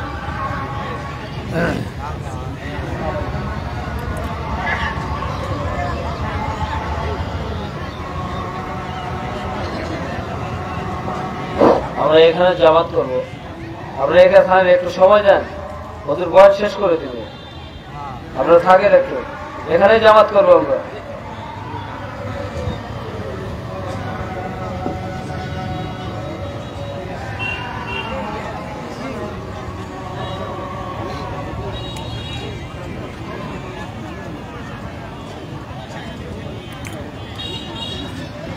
মানে আপনাদের ওয়াজ বেশি হয়ে গেছে, তাহলে আর শুনবেন না? হ্যাঁ, আচ্ছা, দিনের বেলায় তো সময় কম। হ্যাঁ, এদিক খেয়াল করেন, সবাই একটু বসেন, শোনেন। এইবার এদিক খেয়াল করেন। বাদশা ডেকে বলে, আমি স্বপ্নে কি দেখেছি সেই কথা তোমাদেরকে বলতে হবে, স্বপ্নের ব্যাখ্যাও বলতে হবে। জনগণ ডেকে বলে, বাদশা এ তো পাগলামি কথা, স্বপ্নের কথা আমরা কিভাবে জানবো? বাদশা তখন ডেকে বলে, কেন, তোমরা নাকি গায়েব জানো? বলেন তো, আল্লাহ সারা দুনিয়ার কেউ গায়েব জানে? জোরে বলেন, জানে? যারা নিজেকে বলে আমরা গায়েব জানি, এরা যে নিঃসন্দেহে ভণ্ড, এতে কোনো সন্দেহ। এদেরকে ধরে নিয়ে যে গোপন একটা রুমের ভিতরে এমন পিটান পিটাইবেন আর বলবেন গায়েবী মার দিলাম, কারো কাছে বলবি না, বলে ধ্বংস হয়ে যাবে। পারবেন তো ইনশাআল্লাহ? তাহলে আল্লাহ সারা দুনিয়ার কোন গায়েব জানে? কেউ গায়েব জানে? আল্লাহ সারা দুনিয়ার কেউ গায়েব জানে না। বাদশা ডেকে বলে, শোনো, 7 দিনের সময় বেঁধে দিলাম, 7 দিনের আলটিমেটাম দিলাম। এই 7 দিনের মধ্যে স্বপ্নে আমি কি দেখেছি, স্বপ্নের ব্যাখ্যাও বলতে হবে, স্বপ্নের কথাও বলতে হবে। এই কথাগুলো আমি যদি আরো শেষ করতে যাই, আরো কমপক্ষে 30-40 মিনিট আলোচনা করা লাগবে। এত সময় আপনাদের হাতেও নাই, আমার হাতেও নাই। সংক্ষিপ্ত কথা, আর একটা আয়াত তিলাওয়াত করেছি, মনে আছে না নাই? আল্লাহ বলেন, আল্লাযী খালাকাল মাউতা ওয়াল হায়াতা, যিনি সৃষ্টি করেছেন মৃত্যু আর জীবন, লিয়াবলুয়াকুম আইয়ুকুম আহসানু আমালা ওয়া হুয়াল আজিজুল গফুর। আল্লাহু আকবার। আমার আল্লাহ ডেকে বলেন আল্লাযী খলাকাল মাউতা, জীবন আর মৃত্যু সৃষ্টি করার মালিক কে? পৃথিবীর সমস্ত নেতা এক জায়গায় হয়ে একজন মৃত মানুষকে কি জীবিত করতে পারবে?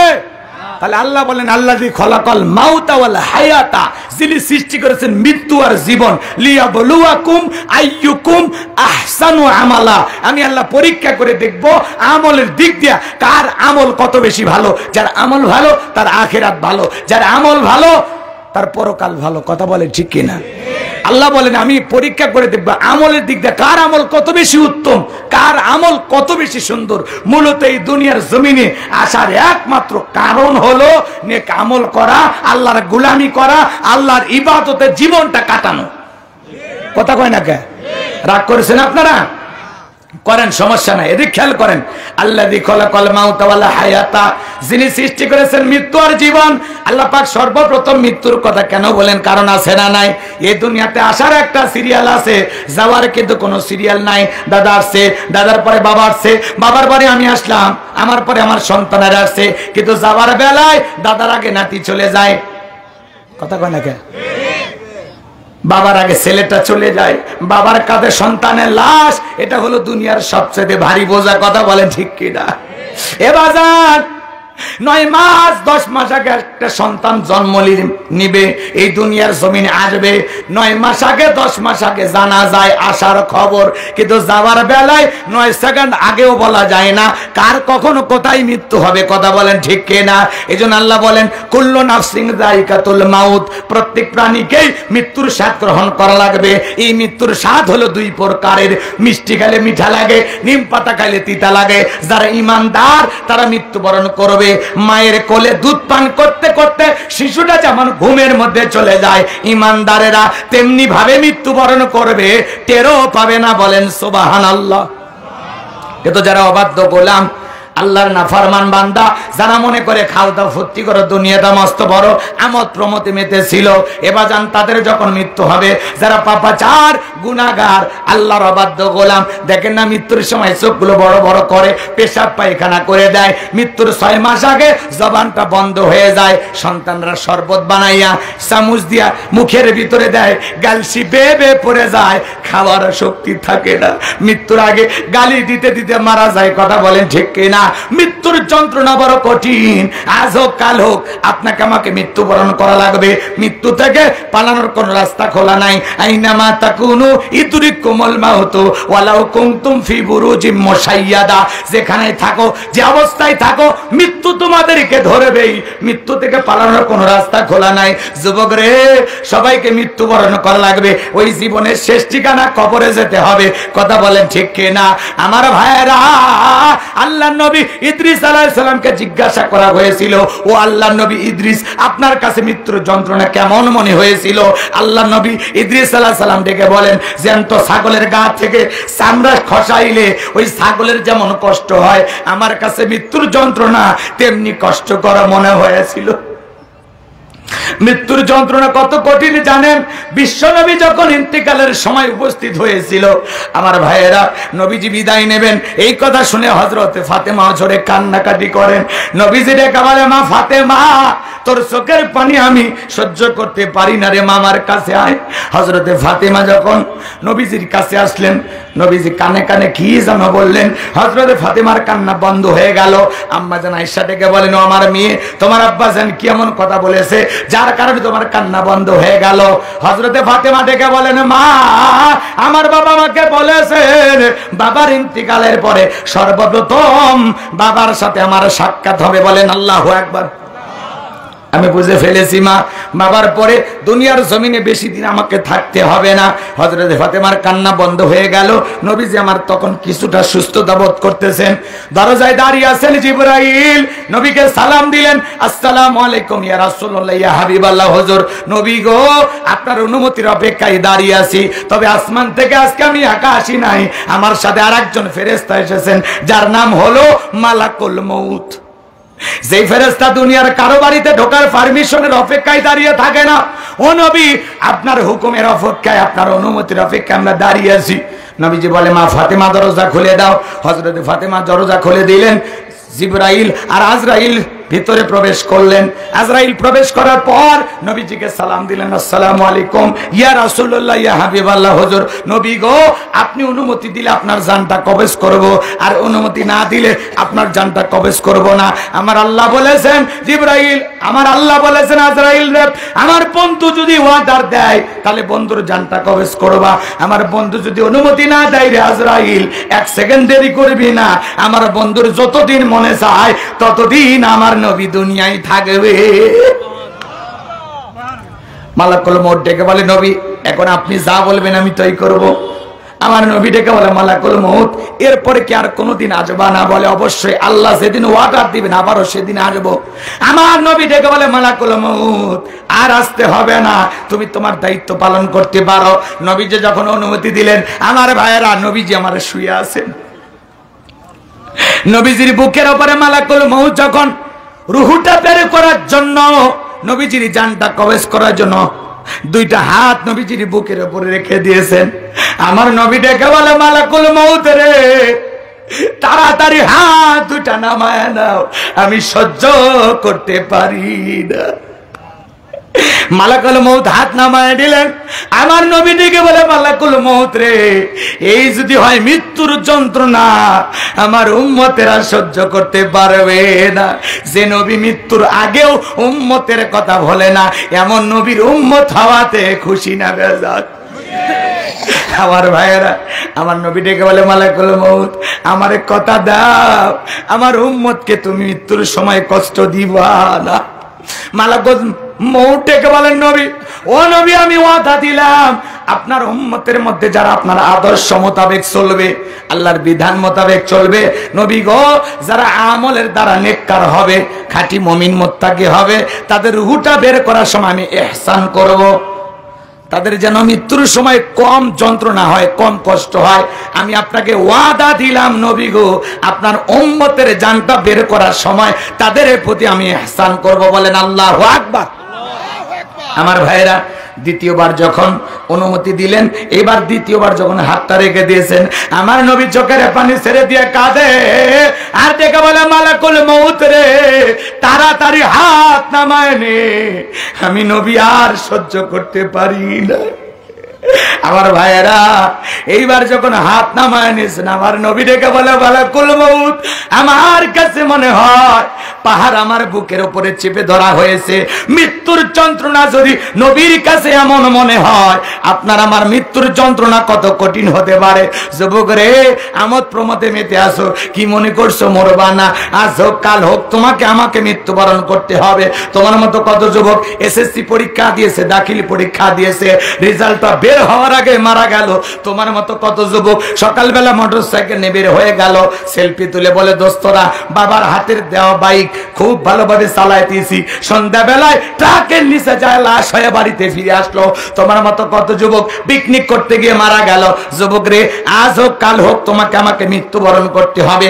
দুনিয়া চিরকাল থাকার জায়গা না, বালতু সিরুনাল হায়াতাদ দুনিয়া ওয়াল আখিরাতু খায়রু ওয়া আবকা।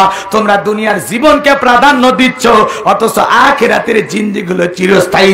যেই জীবনে শুরু আছে শেষ নাই, সেই পরকাল সফরের জন্য প্রস্তুতি গ্রহণ করা দরকার আছে না নাই? ওই কবরে যাওয়ার আগে প্রস্তুতি গ্রহণ করা দরকার আছে না নাই? যুবক রে, তুমি যদি 7 দিনের সফরে কক্সবাজারে যাও, তোমার একটা ব্যাগ থাকে, ওই ব্যাগের ভিতরে কাপড় থাকে, প্রেমিকার ডায়েরি থাকে, মোবাইল থাকে, চার্জার থাকে, প্রয়োজন মোতাবেক যা যা প্রয়োজন 7 দিনের সফরের জন্য তোমার একটা যদি ব্যাগ লাগে, যেই জীবনের শুরু আছে শেষ নাই, আজ হোক কাল হোক তোমাকে আমাকে কবরে যাওয়া লাগবে। মনে করো কবরে যাওয়ার আগে, মৃত্যু আসার আগে তুমি একটা পরীক্ষা করে দেখো, তোমার একটা আমলের ব্যাগ আছে। মনে করো যুবক, ওই আমলের ব্যাগের ভিতরে দেখো তো নামাজ আছে কিনা, রোজা আছে কিনা, হজ আছে কিনা, দান খয়রাত আছে কিনা, পিতা মাতার খেদমত করেছো কিনা, বিবির হক আদায় করেছো কিনা, আত্মীয় স্বজনের হক আদায় করেছো কিনা, পাড়া প্রতিবেশীর হক আদায় করেছো কিনা, পিতা মাতার সাথে ভালো ব্যবহার করেছো কিনা, কতটুকু নেক আমল করেছো। আল্লাহর কাছে হিসাব দেওয়ার আগে 2টা মিনিট বালিশে মাথা রেখে একটু চিন্তা করো, আমি কি কি ভালো করলাম, কি কি মন্দ করলাম, কতটুকু নামাজ নামাজ পড়েছি, কতটুকু পড়তে পারি নাই। আল্লাহর কাছে জবাব দেওয়ার আগে নিজের আমল নামার হিসাব, দুনিয়াতে একটু হিসাব নিকাশ করে অন্ধকার কবরে যাওয়ার দরকার আছে না নাই? নেক আমল করে কবর কারা কারা সাজাইতে চান? দুই হাত তুলে আল্লাহকে দেখান। আল্লাহ আমাদের সবাইকে নেক আমল করে কবরে যাওয়ার তৌফিক দান করুন। জোরে বলেন আমিন। আরো জোরে বলেন আমিন। আসেন ভাই, সবাই আমরা মারা যাব, দুনিয়াতে কেউ থাকবো না, মৃত্যু হবে আপনার আমার। এই দুনিয়া চিরকাল থাকার জায়গা না। কিন্তু আজকে দুনিয়ার প্রাচুর্যের প্রতিযোগিতায়, সম্পদের প্রতিযোগিতায় আমরা পাগল হয়েছি। আলহাকুমুত তাকাসুর হাত্তা যুরতুমুল মাকাবির। এই প্রাচুর্যের প্রতিযোগিতা, সম্পদের প্রতিযোগিতা আপনাকে আমাকে আল্লাহ বিমুখ করেছেন। পরকাল মুখী চিন্তা ভাবনা করতে হবে। আপনার আমার এই দুনিয়ার লোভ লালসা, স্বাদ আশা মিটবে কখন? হাত্তা যুরতুমুল মাকাবির। সেদিন আপনি আমি কবরের মাটি এই মুখের ভিতরে ঢুকবে, সেদিন আপনার আমার লোভ লালসা মিটে যাবে। কি হয়েছে ভাই? মানে বিরক্ত হচ্ছেন আপনারা না? ঠিক আছে, আর কথা বাড়াবো না। আপনারা যদি উঠে যান, আমার এত কষ্ট করে বয়ান করে লাভ কি? আর যে কথাগুলো বলার ইচ্ছে ছিল, জানলাম না আপনারা কিভাবে উঠে গেলেন, আমি বুঝলাম না কেন যে যাচ্ছেন। এখানে নামাজ হবে বলা হচ্ছে, কথাগুলোর একটু ফিনিশিং টানলে আপনাদের জন্য ভালো লাগতো, শুনেও মজা পাইতেন, তাই না? আসলে অনেকে মৃত্যুর কথা, কবরের কথা সহ্য করতে পারে না। কয় হুজুর আমার তো বয়সই হয়নি। হুজুর যে কায়দায় মৃত্যুর ওয়াজ শুরু করছে, আজরাইল মনে আসবে এখনই। আর এই কপাল পোড়া, এই যে কবরস্থান, আমার আলামিন ভাই উদ্যোগ নিছে, এই কবরে যেতে হবে না, কথা বলে না কেন? কিন্তু কবর জায়গা কিন্তু ভালো না। আল্লাহ রসুল বলেছেন, কলা কলা রসুল্লাহি। কি হলো?